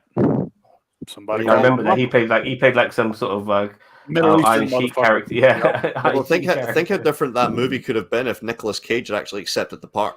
He was actually in the crowd for Ring of Honor too when they started to scout for the wrestler during that time. That's apparently Sylvester Stallone wanted it too. I'm glad he did it because after doing Rocky and stuff like that, you don't need to be doing the wrestling thing as well. And then here's a fact too. Speaking of Triple H, 30 years ago yesterday, he started his wrestling career. 30 years and a day later, he announces his retirement. That's a fact. Again, it's just unfortunate it's under these circumstances, but I'm glad that the guy's still alive. I mean, hell, we just had the interview recently with William Regal on Talk is Jericho where he talked about how his heart calcified. Yeah. Regal's been through some shit. So, I mean, again, we just recently lost Scott Hall. I'm glad that Triple H is still around because he is a guy who really can be a mentor to the younger talent. And it's what he should be doing. And I know people are gonna, want to know our thoughts. Like, what's his future going to be? I'm like, Triple H will stay as an on-screen character. There's no doubt about that because he'll be there for the rest of his life. He will never. I know people are like, Triple H should leave WWE and go to AEW or start his own promotion. That's never going to happen. No. As bad blood as Triple H and Vince may have, at the end of the day, Triple H bleeds WWE. He lives that company. He may not be the one to take over from Vince when he passes, like originally planned, but he'll stay on as an on-screen character. He'll be behind the scenes, and Triple H will be a neutral authority figure. That's what I think is going to happen. At All least we've as been far as through now, Willie Riggs has got to survive AEW. Willie Riggs? William Regal. Guys in William London. Regal. Oh, God. I didn't see that. Well, I think Okay. AEW is getting better. I'm going to say this. I think they're trying to turn the corner by getting rid of all the shit talent they had. Yeah, because Joey Janela obviously is not re-signing with the company. Okay. They're not. Michael, sorry, Stubbs- guys. Ma- Michael Cuddy. Sorry to interrupt you, but we have a special announcement from this motherfucker. what? Hello, Hey. how's it going? All right. Hi, buddy. Yes. All right. What are you doing here? God damn it! This one is not wrestling related. This is game relating, and it's a friggin' stinker from Rockstar Games. Oh God! I've made the video, which I'll probably upload very, very soon. But they've introduced a monthly subscription service for PS5 and Xbox Series X players for GTA Online. So if you want the goodies, and you want to skip all the grind, you can sign up for $5.99 a month to get a measly $500,000 every month and a bunch of other crap that you don't need in digital goods services. That is Oh, my God. Yeah. Yes, thank you. Keep those middle fingers up. Thank you. Yeah, Yes. let's do it. If Rockstar Games couldn't get greedy enough as it is, they have now hit us with this show of a monthly. Like, you think GTA Plus? You think, oh, okay, I'm gonna get a TV show, a GTA TV show with a bunch of other stuff, just like everything else. But no, it's just for a game that's 9 years old and offers absolutely nothing new. And what annoys me is people are still hyped for GTA 6. It's gonna get worse. It's gonna get fucking worse by the time that comes out. Oh Jesus! It's just beyond reprehensible now. On a 9-year-old I'm actually game. gobsmacked.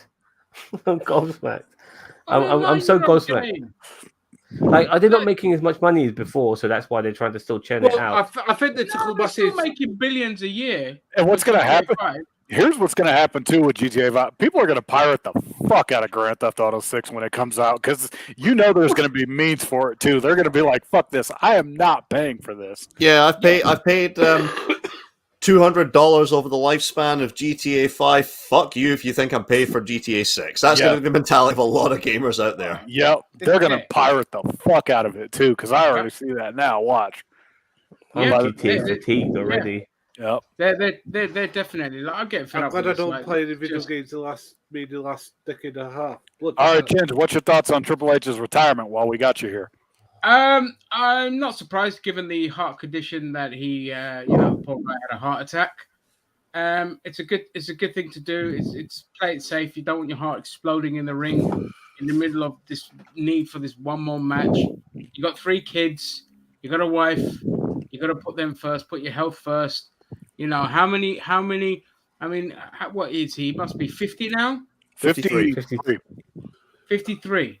Right. Oh, sorry, no, So 52. He's 53 later this year. He's entering the dangerous period of time of between 55 and 60 where wrestlers die of a heart attack. Okay, and I asked this question earlier, and I got divided opinions. Do you think 55 should be the last year that guys wrestle, or earlier? It depends on it. Just depends. If they're built like a brick shithouse, yes, because your heart is getting ready to explode. But if they're big and slender, like your Undertakers, like your Stings, and all this kind of thing, they're not like brick shithouses. You can keep going, but you should just monitor your health as often as possible. Get as many ECGs every year as possible because one thing I am going to say that I think we all agree with: 65, you got to be fucking done. 65, you got to go. I don't give a fuck. Before you're 60, in my opinion. Yeah, like definitely I by the time you're in your 60s, you got to get the fuck out.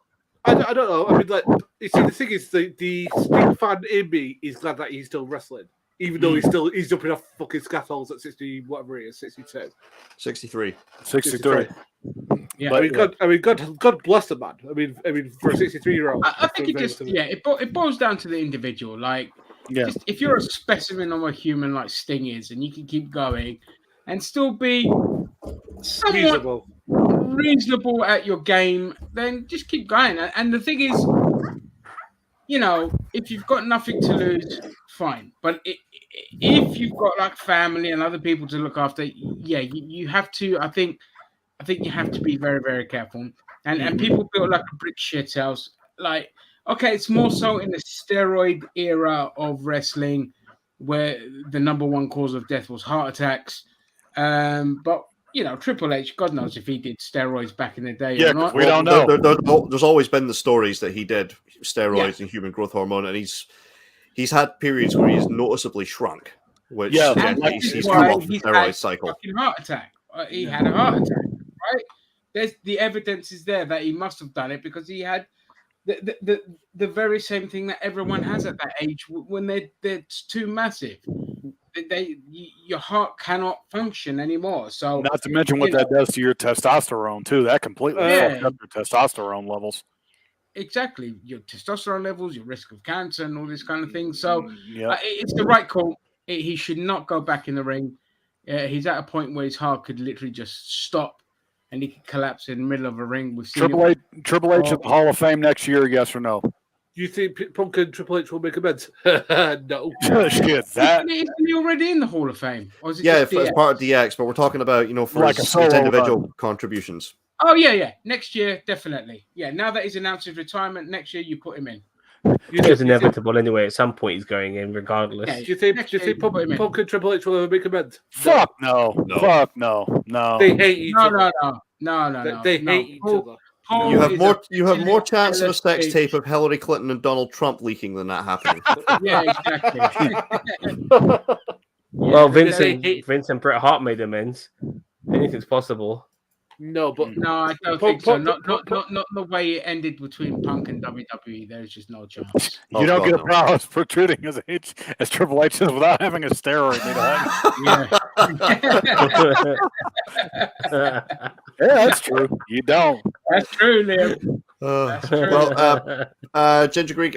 Best and worst Triple H match. Best and worst Triple H moment. Best Triple H match is definitely against Undertaker. I think it was WrestleMania 27 or 28. And worst Triple H match. No, you can't name Khali. You can't name Khali because I did that first. Don't worry. I don't think I was watching it when Khali was kind of there anyway. I was only at the tail end of his run in WWE. Worst Triple H match. God, I don't know. I'm just not a big fan of Triple H. I've never really liked it. I've just found him boring as a wrestler. So you can really put anything in there. They're not bad to a standard of botches, but just boring. Never being able to succeed a decent middle of the show WrestleMania match by him always having to be the main event of a WrestleMania match and just killing the fucking pay-per-view because his matches are so shit. And here's the thing I said too, that like, I don't know. Like I said earlier, like Triple H has never had that singles match, like that one-on-one straight-up match that's been a classic. Like he's always had a gimmick match, like Zam and others have said. Well, like, I think he has been with likes of Shawn. Yeah, but actually, no, because Last Man Standing, maybe okay. I think the Last Man Standing was great, but they've been able to have some still a really gimmick good match. Singles match. They've had some really good straight up one-on-one matches. The only single match I remember is the one at the end of 2003. That one was good. The one at the end of 2003 when Shawn won the title and then like lost it, kind of deal. But then you're throwing in Shawn Michaels, who could fucking have a good match with a loaf with of anybody. bread. Yeah, you know what I mean. So, because not even Shawn Michaels could carry Khali. It's an exception to the rules. But when you mention, the great match with Shawn Michaels, well, it's fucking Shawn Michaels. Yeah, I mean, did he have a great match with? I don't know. You mentioned earlier Goldust. Michaels' best match with Hulk Hogan, where he oversold everything. Well, I think another good Triple H match, which I think a lot of people overlook, his matches with Kurt Angle. Oh yeah, yeah. I was just about to say, his matches with Kurt Angle were really good as well. They had great in-ring chemistry. Actually, no. I'm going to name one that I found was really good, and I think it's underrated. Is the match he had in the cage with Ric Flair for the Continental title. Oh yeah, in 2005. Yeah, that was a good match. Really good. Underrated. I liked his little feud with Shelton Benjamin, which never got anywhere, unfortunately, because they decided to stop his push. Yeah, because Triple H put him over 3 straight times, like once by countout, once by pin, and once by some other shit. And then after that, it went nowhere. I hate that. Worst match was against Batista. Which one? Recently, the last one they had. Oh, the most recent one. His last one, yeah. Is that better or worse than his Royal Rumble match with Scott Steiner? Is that better? I never watched that one. Oh, God. Oh, dude, if we could do watch-alongs on this channel, I'd say we do that right now, but we can't. Well, if you can find that match online and we can guide people to that link and they can watch it themselves, and then we could just watch and react to it without showing any of the footage. That's how other people do it. I'm going to see if I can find it. I'm going to have to look for it now. When was it? 2002? Royal Rumble. Okay, while you guys do that, I want to say Royal Rumble 2003. You also said best Triple H moments and worst Triple H moments. Yeah. Best Triple H moment was definitely during the DX era. Pretty much most of anything he did in DX, I absolutely Which loved. DX era? The original or the return? The original, when they had the tank and they stormed the Titan Tower. It was a Jeep. It was a Jeep. It wasn't a fucking tank. It was a Jeep. Sorry, yes, the Jeep where they stormed that kind of era.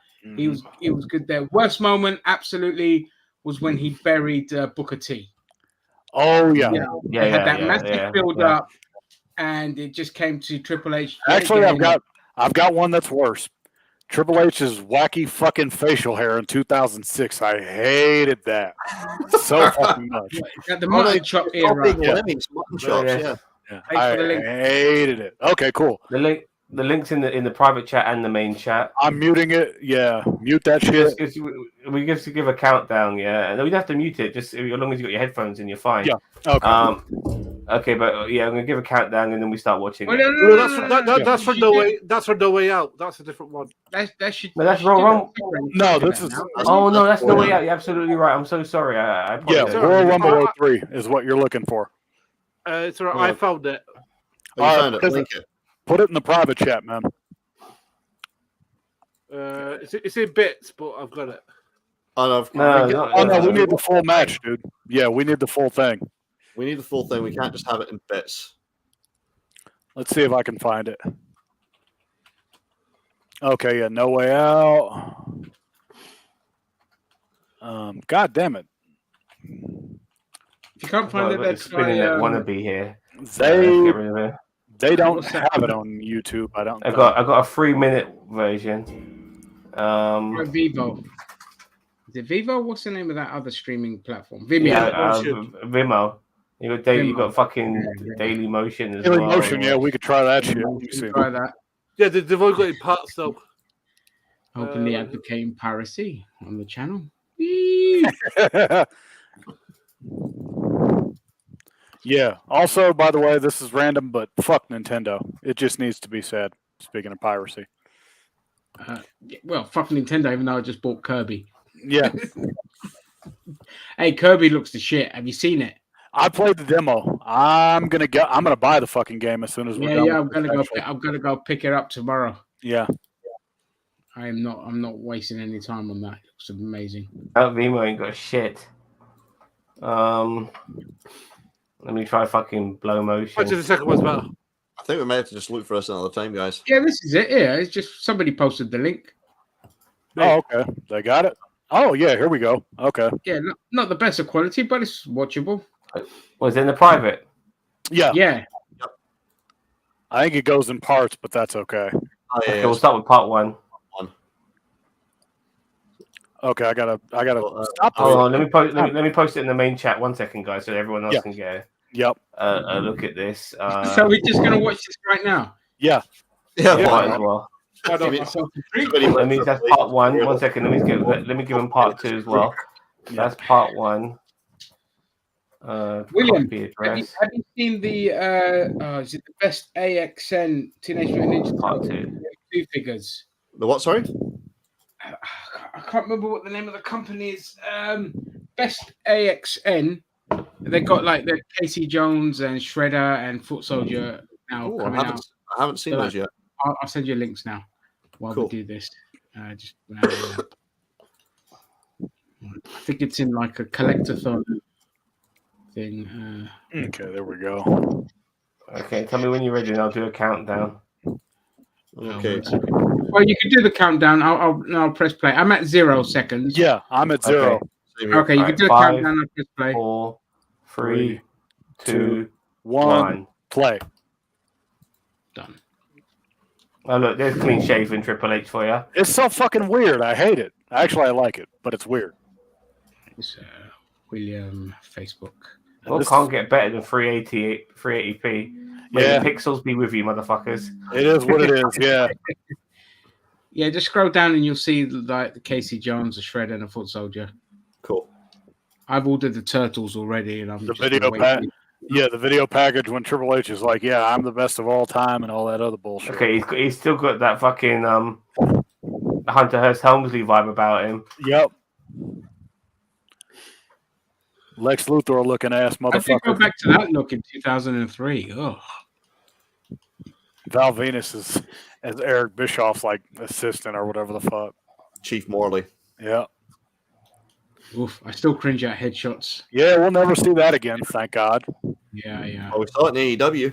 hmm Oh, yeah, they this is should do the that, AEW idiots. this is the intro I use when I'm stuck in traffic. Yeah, holla if you hear me. Always remember, use this Scott Steiner intro. Blast it from your car. Police pull you over and say, "Listen, I'm listening to Scott Steiner." Hang on. 1 second, guys.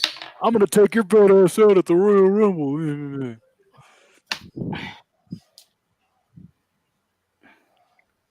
Oh God, you're awful, Scott. Yeah, 'cause he can just come back from an injury at this point. That's it. Right. Because Steiner had come back way too early from an injury of some kind. I can't remember exactly what it was. It was a pec injury. Yeah, because didn't he like have a pec injury or some such shit? I think that might be it. I think I remember that something. He There always knows, had a knows. back injury. Look at that. Look like they're gonna kiss. We're gonna turn this into homoerotic wrestling.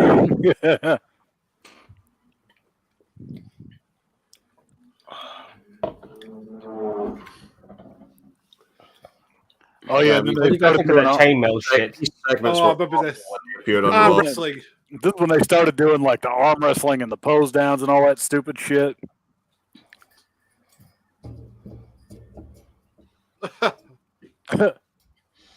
You know, in the bike shorts, yeah. Oh yeah, yeah, yeah. the pose down. Jesus Christ. Fucking He was hell. bigger. I keep saying he was bigger when he was a Steiner brother than he was as a singles competitor. He was bigger, but I think his arms got bigger when he became a singles guy. His arms got way bigger, yeah, when he And the dudes, the sit-ups. Yeah. Juicing like a No, motherfucker. it was the push-ups. Yeah. I thought this was a good idea. Well, this was their way of building it up because obviously Steiner wasn't capable of wrestling because he was still recovering from injury. Yeah. They were Yeah. hoping he'd be fit and healthy in time for the pay-per-view. Mm-hmm. I remember the guy like this humongous human being, like swelling of muscle, and he was so high flying, and he was never that person again when he became a singles guy. Mm-hmm. Oh god, yeah. Oh, I absolutely loved him when he was in the Steiner Brothers. If nothing else, they need to induct Scott Steiner just for his best worst mic abilities of all time. Because Scott Steiner is undoubtedly the best worst mic guy in the history of the There used to be a video of Steiner, you put him in as the Steiner Brothers, and you put him in as best worst mic guy. Yep. There used to be a video floating around. It was called Scott Steiner is the greatest wrestler of all time. Yep.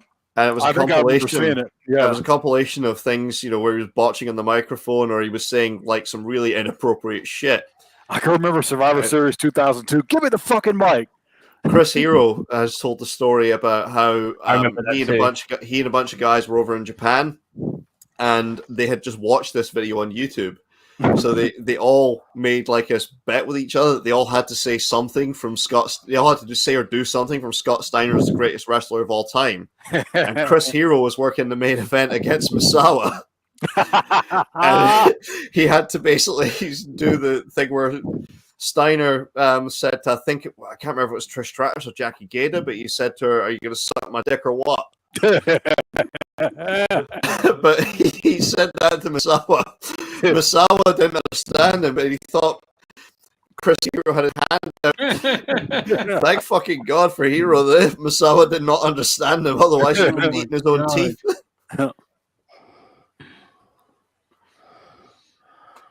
Oh yeah, this is when they fucking got lazy with the set because they made it like a Raw and SmackDown combination with a Titantron at it on the side.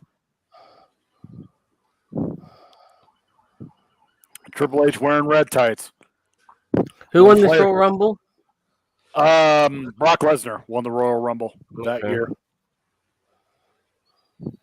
Look at my bird. Look what she's doing. She's on my back. I can't even build up of it. Lesnar losing the title in Survivor Series. He wins the Royal Rumble and then faces Kurt Angle at WrestleMania. It was the push-ups pushing the needles up his ass.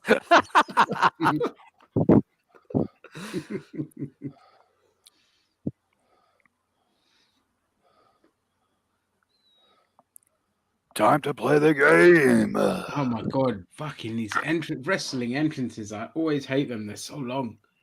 God, you know how much money fucking Motorhead must have got from every ring entrance. Well, because they did the royalties. Yeah, they've done three of these for him. Yeah, three. Yeah, there was exactly. King of Kings and Line in the Sand. Yep. Did they put a Motorhead in the Hall of Fame?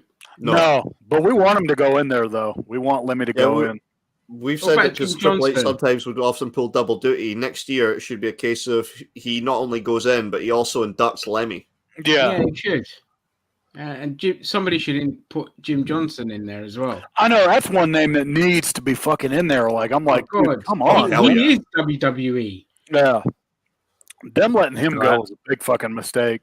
Idiots. I love his fucking intro. I don't care what people say. I love Scott Steiner's intro music. I do too. I love it, man. It gets you fucking amped too. Yeah. Oh yeah, this is around the time when everything was. A lot. This is around the time when everyone was wearing like stars and stripes and shit because of 9/11 had happened like about a year and a half prior to this. Fucking Vince never found a tragedy. He never cashed in on, man. Yep. He fucking cashed in on 9/11 like a motherfucker. He literally did that too, like 2 days after the fact. Yeah. This must have been so happy that fucking Kurt Angle recently turned face as well. Arab. What? Yeah. With Muhammad Hassan. Yeah. Yeah. I don't know if I like this entrance theme for Scott Steiner better or slightly worse than his last one for WCW. I think I like it better for some reason. I don't know why. Make Lemmy headliner next year. Yeah, we'll get right on that, Liam. Liam says that video packet felt like it lasted longer than that piece of crap Batman film. The ambulance.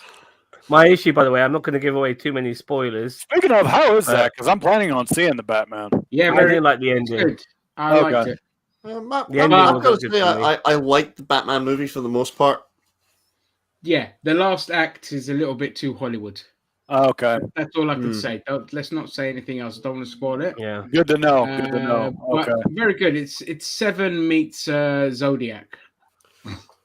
In a Batman. You know, those guys were like 8 minutes and 20 seconds before they've even touched. Yeah.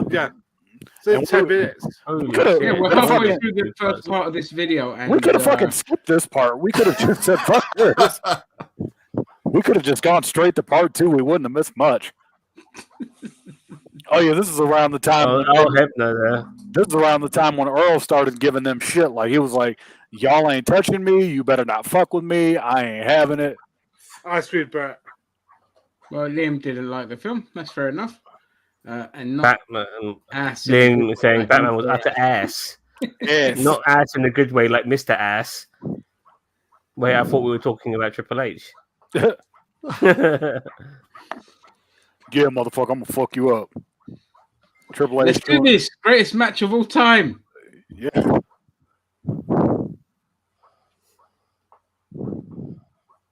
It's not even touched. Oh, punch. There you go. Okay. Punch. God, look at Scott Steiner's punches. Dude look like he about to be in a bar fight for real. They look like shit, but they probably are hurting. Yeah. Yeah. What the fuck was that? take my win, bitch. This Woo! is like Triple H's limitations now. Can you carry a match? Not really. Woo! Yeah. I mean, I think wasn't Triple H as well also coming away from like a groin strain at this point? Yeah, because he wore those fucking short tights for a I while. remember. Yeah. Or am I thinking later on when he had the groin strain? God. No, Yeah, you're thinking Goldberg. you got the right time because, or actually, yeah, no, No. the grind strain No, was no. after this. Yeah, the grind it was strain after was this. after this. I'm Yeah, at 10 minutes and 10 seconds. yeah, I'm there too. Okay, so now to part 2. Let me Yeah, the part two back is out out. for me. I'm not in part 2. I'm in part You're in 1. part 2 already. Yeah, Yeah, because I'm it in goes part- back quick. Hang on. Right. Part 2 as well. Okay, so 3, 2, do another 3, 2, 1. Hold on. Hang on. I've got the link I've opened for part 3. Give me a second. Yeah, What? You lot have gone to part 2 then? Yeah. Yeah, they're on part 2 Yeah. already. Also, what the fuck? There's some time machine. All Right, right. part 2. All right, part 2. yeah, because part 2 is yeah. like 9 minutes and 55 seconds. Hold on. Okay. This is part 1 again. What the fuck?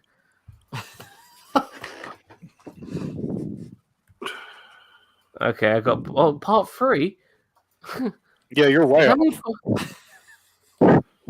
Okay, I'm on part 2 now. We're on Okay. part You ready? 2. Hang on. Okay. Hang on. Someone do a countdown. Right. 3, 2. No, I'm not there. I'm not there. Okay. Jesus Hang on. Christ. It's Is like it the one Lethal at Weapon. 21 minutes and 43 seconds long. No, mine is 9 9 minutes 55. Yeah, 9 minutes 9:55 is what you're looking for. Oh, yep. there Look it at the is. yeah. Right. Okay. Okay, ready, guys? 3, Okay. 2, 1, play.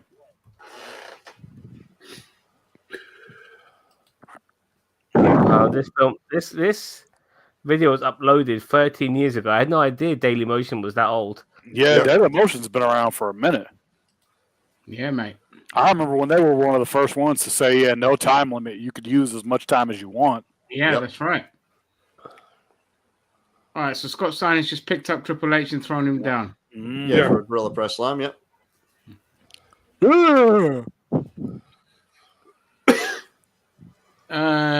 So there's the shine. Hunter, what are your thoughts of WWE 2K22? I like I it. played it. Gameplay is pretty good, but everything It's all else right. is ass. Yeah. Like, It's all right. gameplay and community creations are really, really good, but everything else is weak sauce in this fucking game. Yeah, it's a bit clunky Good. for me. His Too many punches look like crap. Triple H can't carry a match or wipe his own ass, so it doesn't surprise me. Cousin Cheeto says, and the Triple H bike shorts era Yeah, was during was the John Goldberg. Yep. Yeah.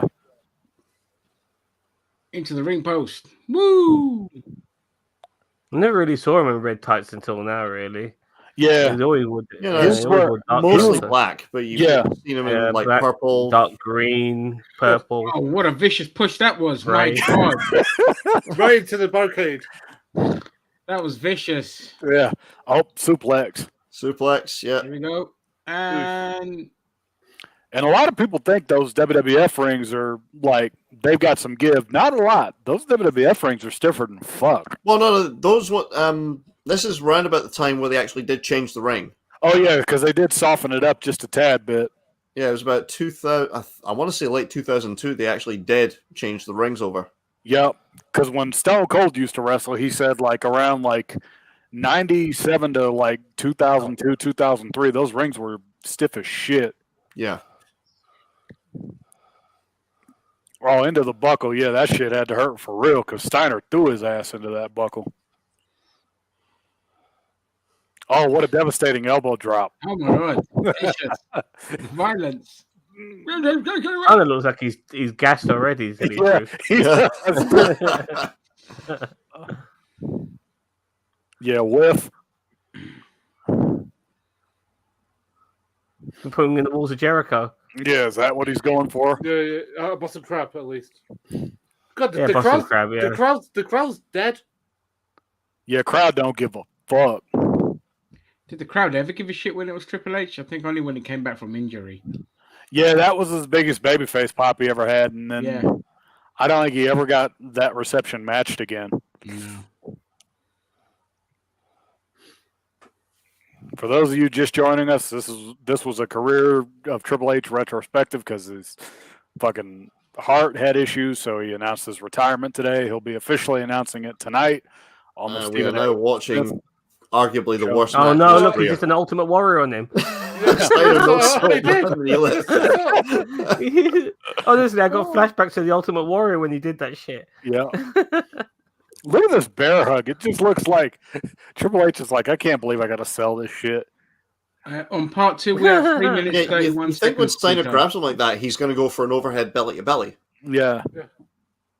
Oh my God, he raked the eyes. Oh, there we go. Yeah. Yeah, Scott's, look at this. He's already gassed because he like tried to get up and he's like, oh yeah, I got to cover him. Oh, another rest move. It's a rest hold for Steiner. Yeah. Well, he was Nothing going, for it was like he was Blake. going for the Steiner recliner. Yeah.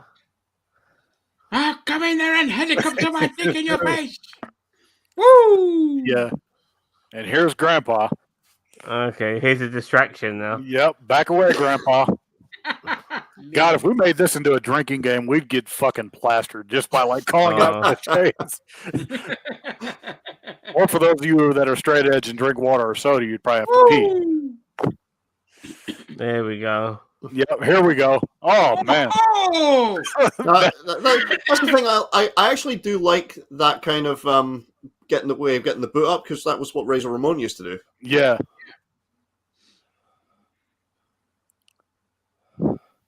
Even Triple H is like, okay, fuck.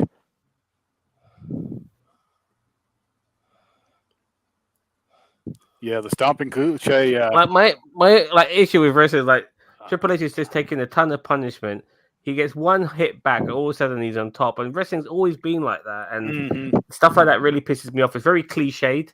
Well, not necessarily. I mean, it depends on who the guys is. Well, who the guys are that are working. Because you watch Midnight Rock and Roll. No, they didn't do that. You watch Bret Hart's matches. In New he Japan, they don't really do he wasn't that. back on top immediately, or the heel wasn't back on top immediately after one hit, unless it was Yeah. like some big devastating move. But you usually, if the face is like getting a lot of punishment early on, then eventually the heel get his amount in, and then it becomes a free for all at the end. Mm-hmm. And then that sort of level of cliche I can't fucking stand about wrestling. Look at this neck breaker. Devastating net breaker. Steiner was out of position for that one. Yeah, he was. Do you reckon Triple H is getting annoyed? Well, yeah, Yeah, I you can think see he it is in getting his annoyed face. because you can tell he's getting annoyed at the fact he's having to carry Scott in this. Mm-hmm. Steiner's probably so happy to be lying down right now. And then Grandpa comes in choking.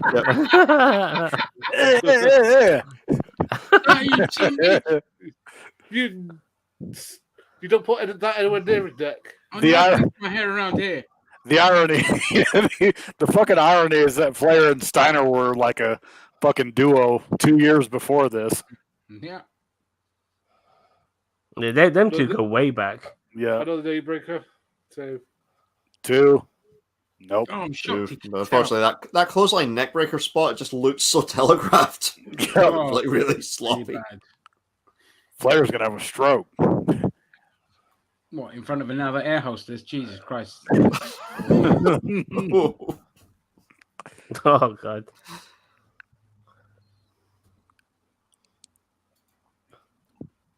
Hey Bandit, how you doing? I mean, but this match is like Where you guys in the vid? all of We the are greatest matches. 7 minutes Yeah, we're about and to 12 get seconds. Yeah, we're about to get to part 14. 3 here in a couple minutes. Yeah, and this is arguably where it just goes is right where To down be the it's fair, hill. the going crowd was south, probably yeah. worn out after popping for Tori and Dawn Marie in the last match. I'm at And 725. Bandit. Okay, pedigree spot. Yeah, I'm at the same player. Yep. And Scott's like, nope, I'm gonna catapult your ass. And I'm surprised. This is one of those matches I don't think Triple H bleeds, because that's another cliche. Like usually when they do the catapult spot back then, a lot of the times they would bleed. So there's our second overhead belly to belly. Yep. Oh god, look at Steiner. He's not selling, that's for real. that's a shit. What He's was that? gassed. Yep. I am going to go ahead and tell y'all now. Y'all might want to pull up part 3 because it is about to end. Part 2 is about to get ready to wrap. I'm at 8 minutes 10 seconds. Yeah, they were trying to do this God's reverse tombstone spot. And again, another neck breaker. What the fuck was that? I don't think that's how it was supposed to plan out, but Triple H just improvised, in my opinion. And Flair's having mini strokes outside the ring, like. That guy sweats through suits like nobody else. 45 seconds. I've already got part 3 pulled up, so I'll be ready to go. But yep. Yep. Is it 8 minutes and 45 seconds long? Yep. Yeah, that's where I'm at. Okay. Yeah, thumbs up, you the man. Yeah. Bow before this motherfucker. Tell him how great he is. Triple H going to the top. That's something I could never get used to because he's not really an agile motherfucker. Here it goes. So he's going to pop yeah, another belly to belly. Yep. Where it's like this is the only move Scott Steiner can do. Yeah. That's what it seems like anyway. And Scott Steiner is just already so fucking winded. You could see it too. Yeah. Yep. Yeah. He can't even stand. That's not him acting hurt. That's just him just gassed. Yeah, he's just gassed. His punches, oh my god. He looks like he's potato and Triple H for real, and he's like, motherfucker, stop that shit. And now Triple H has to bump and feed for this motherfucker too. It's the first cardio he's done in years. Yeah. Triple H is all right. Part 3 and 3. Okay, so hang on. Yep, part 3. Part 3 for me. Give us a countdown. 1. Okay, hold on. You ready? Yep. Yeah. All right. Yep.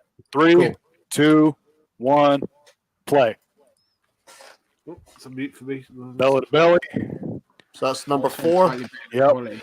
Get your ass up. God, Right is that Here's number 5. the previous? This is fucking Christ! I mean, this is Suplex City before Brock Lesnar did it. Oh yeah. Triple H is like, God damn. I've never been more bored in my life.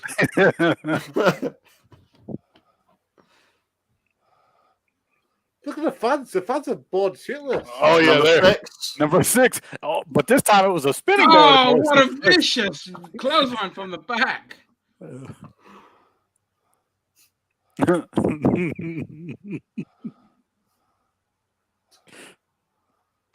Oh yeah, the gut wrench. Oh yeah. The blood. What the fuck was that? He fell over. He fell over. Was that meant to be a I still can never tell. Was that meant to be a butterfly suplex or was it meant to be a tiger bomb? Yeah, I don't know. Wait, what? Oh my god! So, like, he could have ended That's Triple H's really career bad. with that, man. Are you not watching Triple H split open? It's weird not seeing him busted open because you would think, like in a match He like didn't this, he busted would. open in my scene. I think I've clicked on the wrong bloody He video. did a superplex, so that's another Yeah, superplex. superplex. Oh god! Jesus Oh, Christ! come on. How many more is he gonna do? That's Shit, I can't suplex number believe 7. Can't believe I'm making him do these sort of okay. moves where he can break my neck. What minute are you lot at? We are at 1 minute 45. 45. yeah, 145, 150. Okay, I'm there. yeah. Triple H. 151, 152. Triple H is on the outside, Yeah, okay. and Flair's like, "Let's get the fuck out of here, dude. Come on." I wouldn't have even been mad if this ended there. That I ain't would- Flair. That's Nate. Yeah. Remember that. Nate. Yeah, this is when he was Nate. Yeah.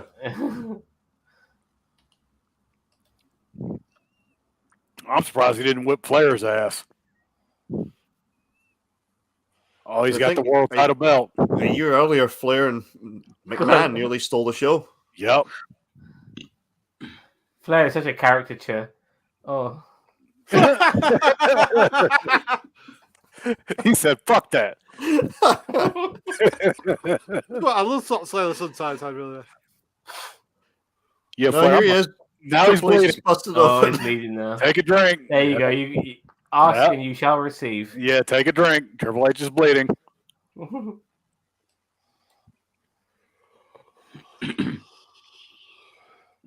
God, this is bad. Yeah, this one, I want to say the worst match of 2003 award. This is actually hilarious. I'm actually enjoying myself. It's so funny. So bad it's good kind of thing, yeah. Number 8. Another belly to belly. Hey.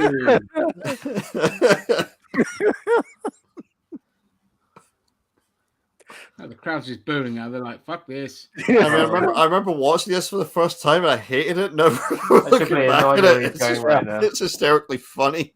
Yeah, you look back and it's so bad. It's like good kind of way. Like you're like you just have to make fun of it. So, but it's ridiculous. That's what it is. This is another fucking thing I hate when they go out into the crowd. I wish they wouldn't do that. Thank God they don't do it as often now. Yeah, because I hate when they do that shit. I mean, they can't now. Obviously, he's selling really well though, man. He's like acting all dizzy and shit. Yeah, have a seat. Jesus. Yeah, Jesus Christ. Triple H is like having to sell his ass off. Scott Steiner has not sold worth a shit in this match. He's just gotten gas. Barely got up those fucking stairs. Yeah. Highlight Liam's comment. Yeah, let's see what he say. Well, ready with push up city. Remember which point is Steiner's thong is going to start showing? Yeah. These fucking punches, man. Like, oh my God. Scott Steiner looked like he was about to go to the bar and fight for real. Look at the fans. They are bored shitless on this. Well, yeah, I mean, you've just watched Steiner hit 8 suplexes in a row. Mm-hmm.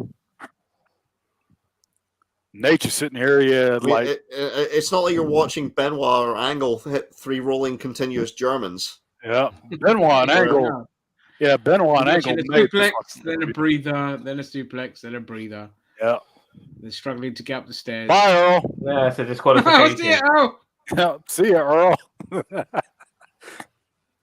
I think we're going to have to make these watch-alongs regular things, guys. Like, we all pick out bad matches and we just react. That would be hilarious. So Earl's refusing to disqualify him. Yeah. Yeah, you're an asshole. Stop that shit. You two are going to fight. Well, this is when Triple H was getting disqualified on purpose. Yeah. To keep the belt. I remember. Number 9. Number 9.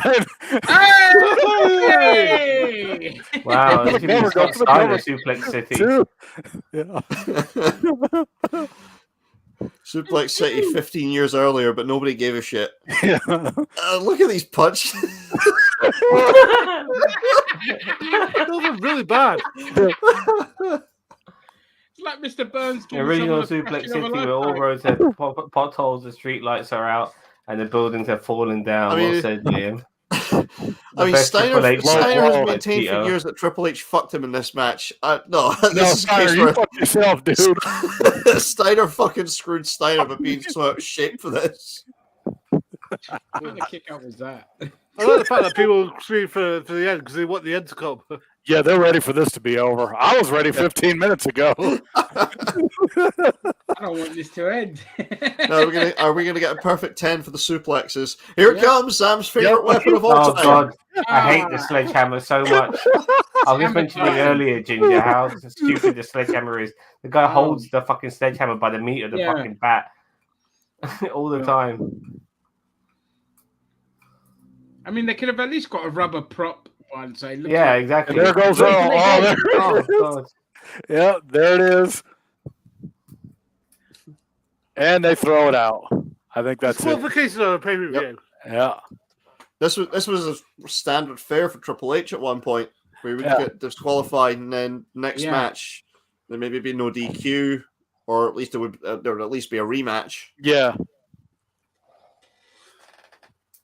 Oh, okay, so Earl takes the hammer. Fuck you, Earl. Steiner's thong showing. Yep. And Steiner's like, God. I am worthy. I'm just... Oh, he's doing it. splat. Flair's like, oh God, my hands. My Rolex. Yeah. And this Give crowd is referee from the one. Braun Steiner. This crowd is just like, fuck this. That's my tiger, fucking purple tiger thumb. He had to pull his pants back up. Was he gonna go work a strip show afterwards? There we go. So just the Steiner recliner. Yeah. Yeah, I'll put my own hands behind the back. Yeah, that's fine. Yeah. Oh God, this was terrible. Yeah, this is Triple H is horrible. thinking, oh fuck. This to Tucker me buried is this probably motherfucker. not counting Carly. This would probably be Triple H's worst match ever. Yeah. Yeah, I mean Carly should never count because he could never have a good game. Yeah, this is probably Triple H's worst match he ever had. And here comes Eric Bischoff.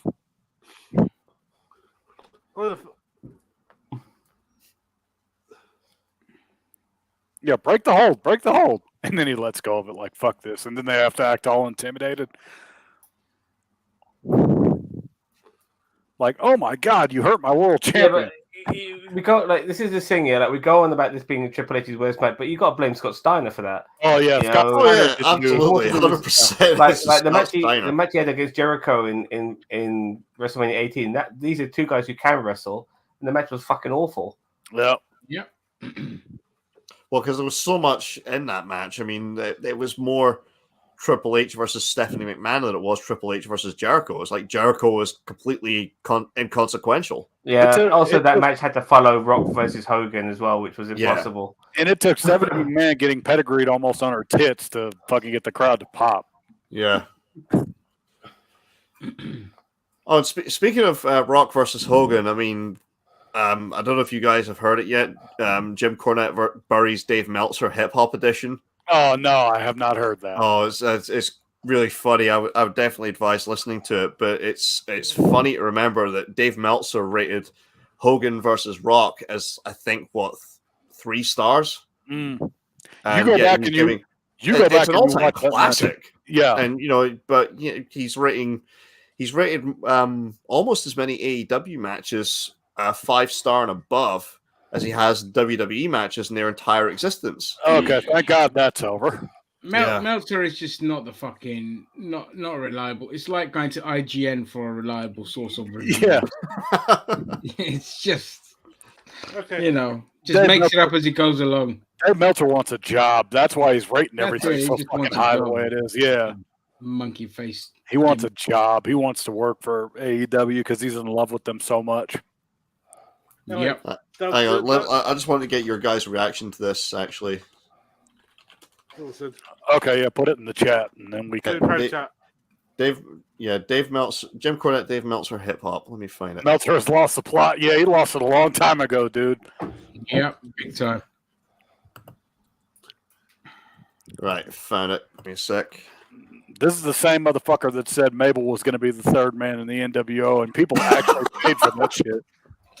Right, well, here it is in the private chat. All right. Let me know when you guys are ready. Jesus Christ.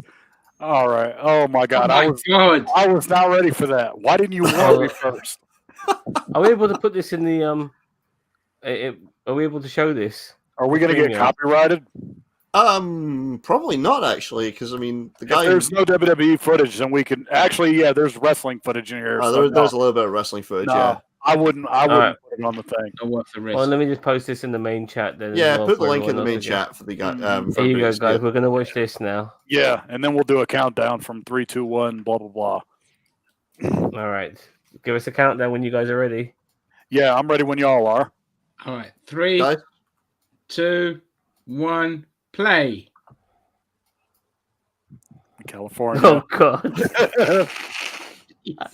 Whoa, that's a good Jack Nicholson.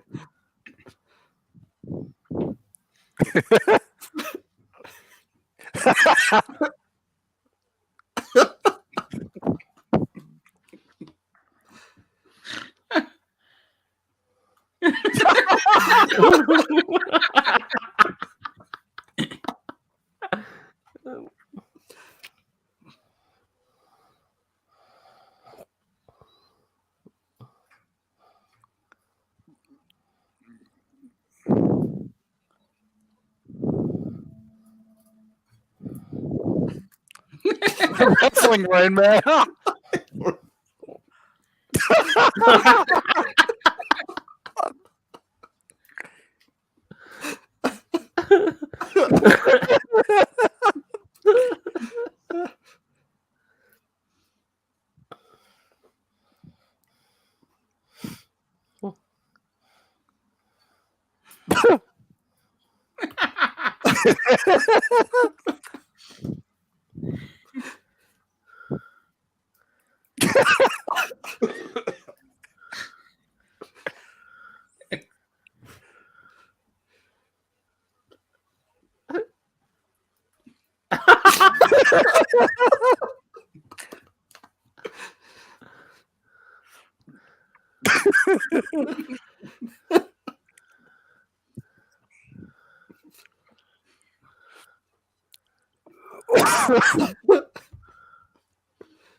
Dynamic dude. I'm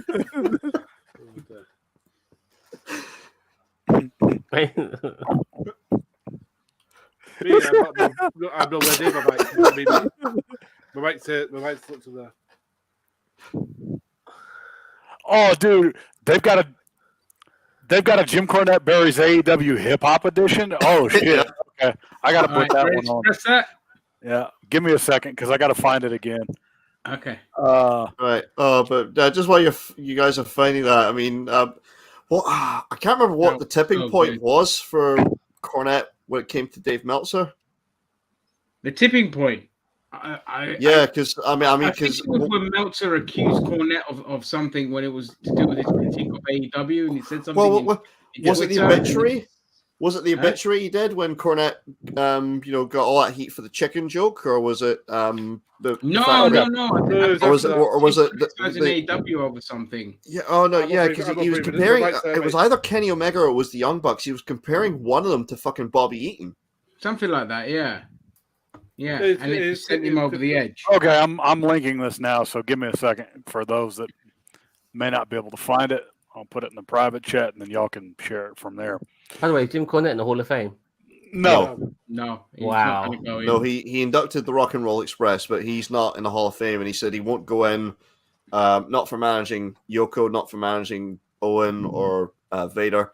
He would only go in if the Midnight Express were being inducted. Fair enough. All right, guys, we're going to make this one the last one, and then we're going to shut up shop after this. Yeah. Okay, so Jim Cornette Barry's AEW Hip Hop Edition Part 1. Yeah. Let's ready? Three, 2, 1, play.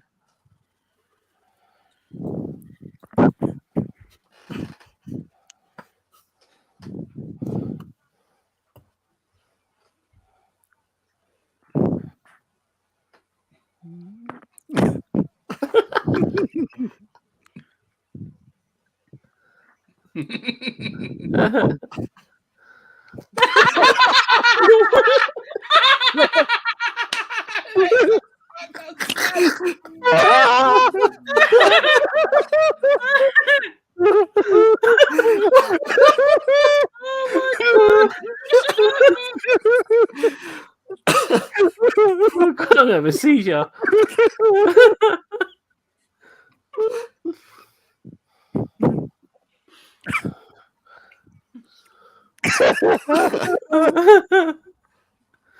John Tiffany.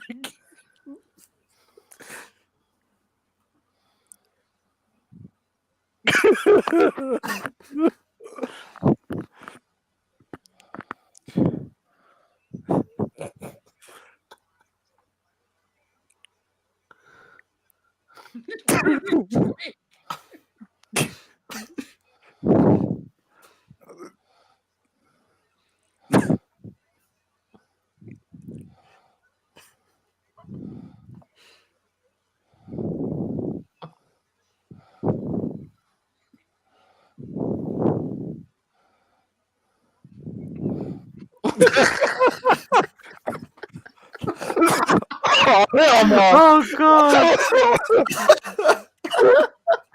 God! They do not have this to Tupac.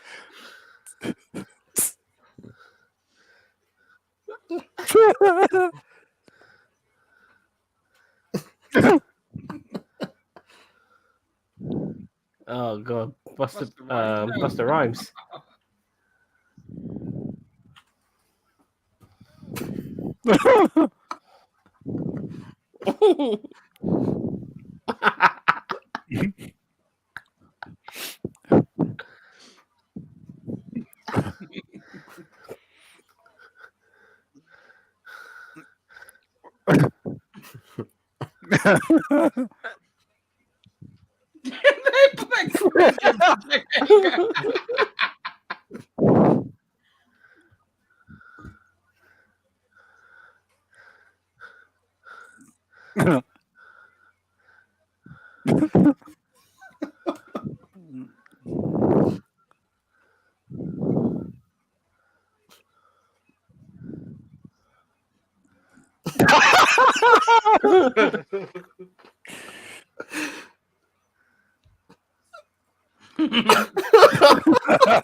Oh God!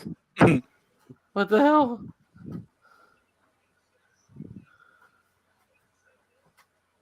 Oh God.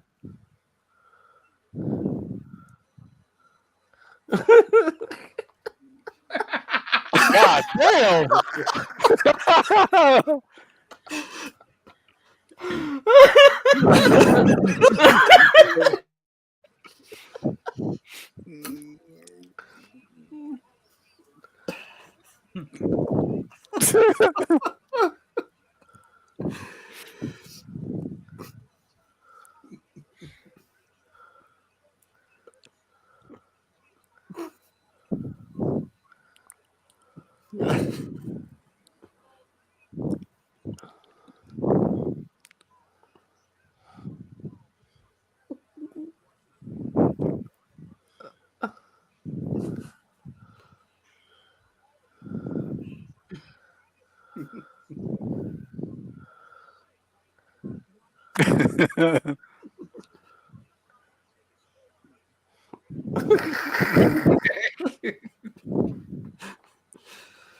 Oh, that was great. Oh, I almost died at the beginning with McAfee. I swear to God, I felt the seizure coming on, man. Oh God, it was.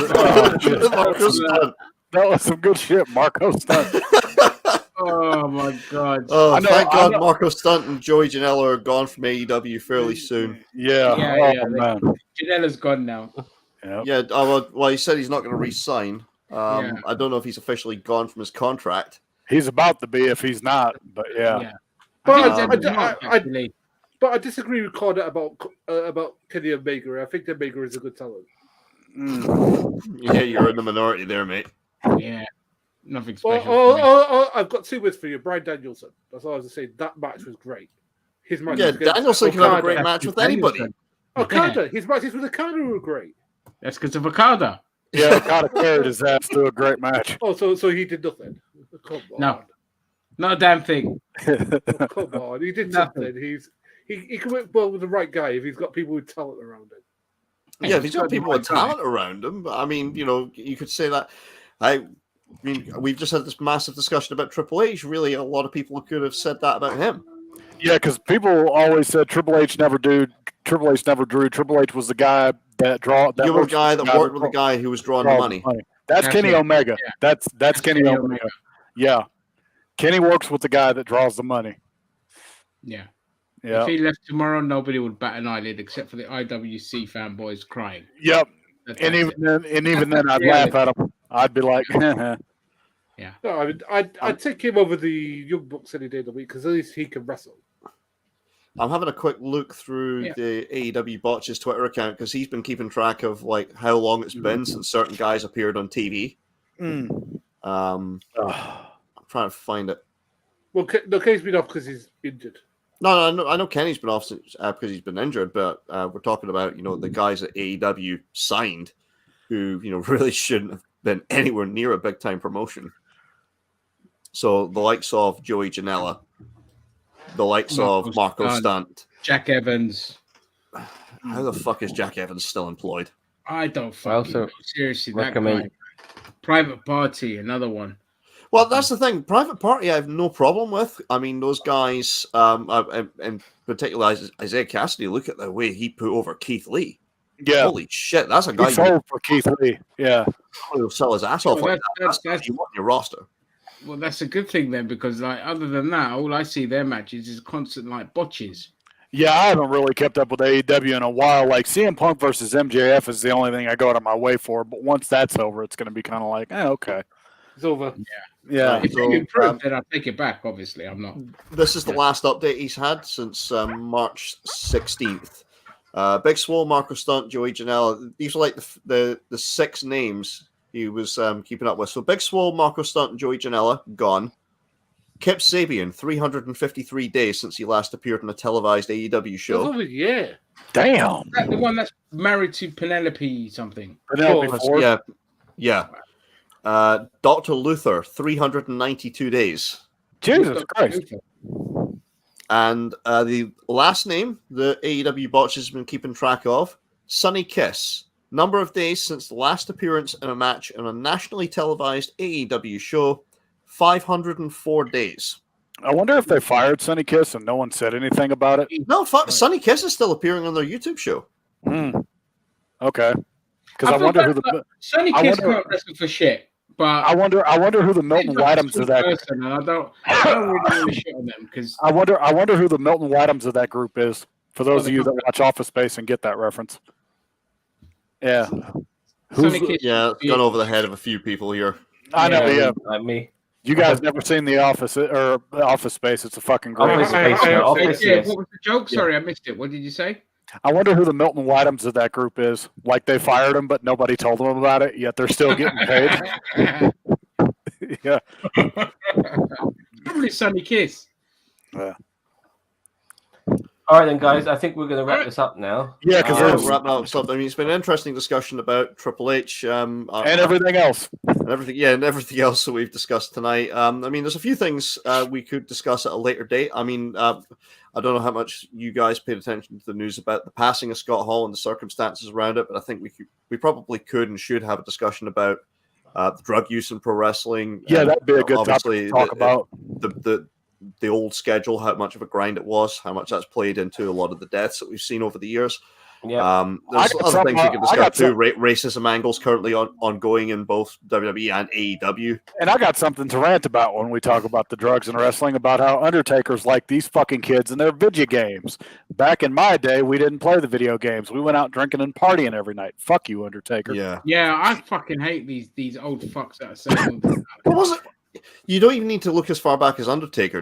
Jeff Hardy, for example, around about 2000 and I want to say 2010, when he got when he was released from WWE, both he and Matt Hardy, utterly wasted, were shooting on CM Punk, calling him a nerd because he's straight edge. Mm-hmm.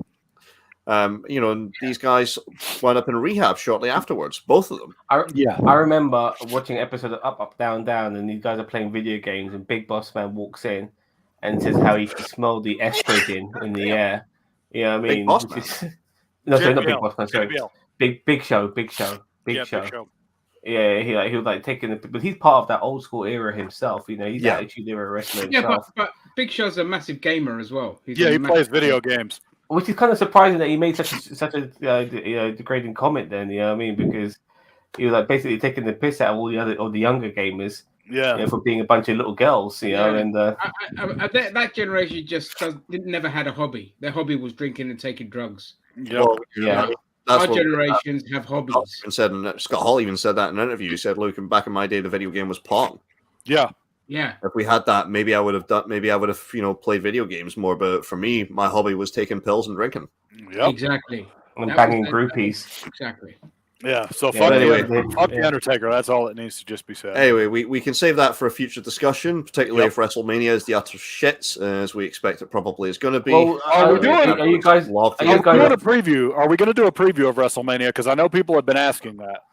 Yes. I'm not If any of you excited guys are for it. available, I got to be real. no doubt. But if you guys are available next week for a preview of WrestleMania, then, Yeah, I'll be around. I'm Yeah. happy to help you guys organize that. Okay. Well, I'll have to get back to you on that one if I'm going to be available or not. But again, thank you for tonight's broadcast. Yep. It's been Oh, it's great. been Thank fun. you. Thank you very much, Ginger Greek, for joining us as late as you did. Thank you to Gary. Thank you to Jose. Thank you, Sam. Yep. We are NerdTube, the greatest YouTube channel you've never heard of. And we'll see you all next time. Thanks for watching. Bye, everyone. Up.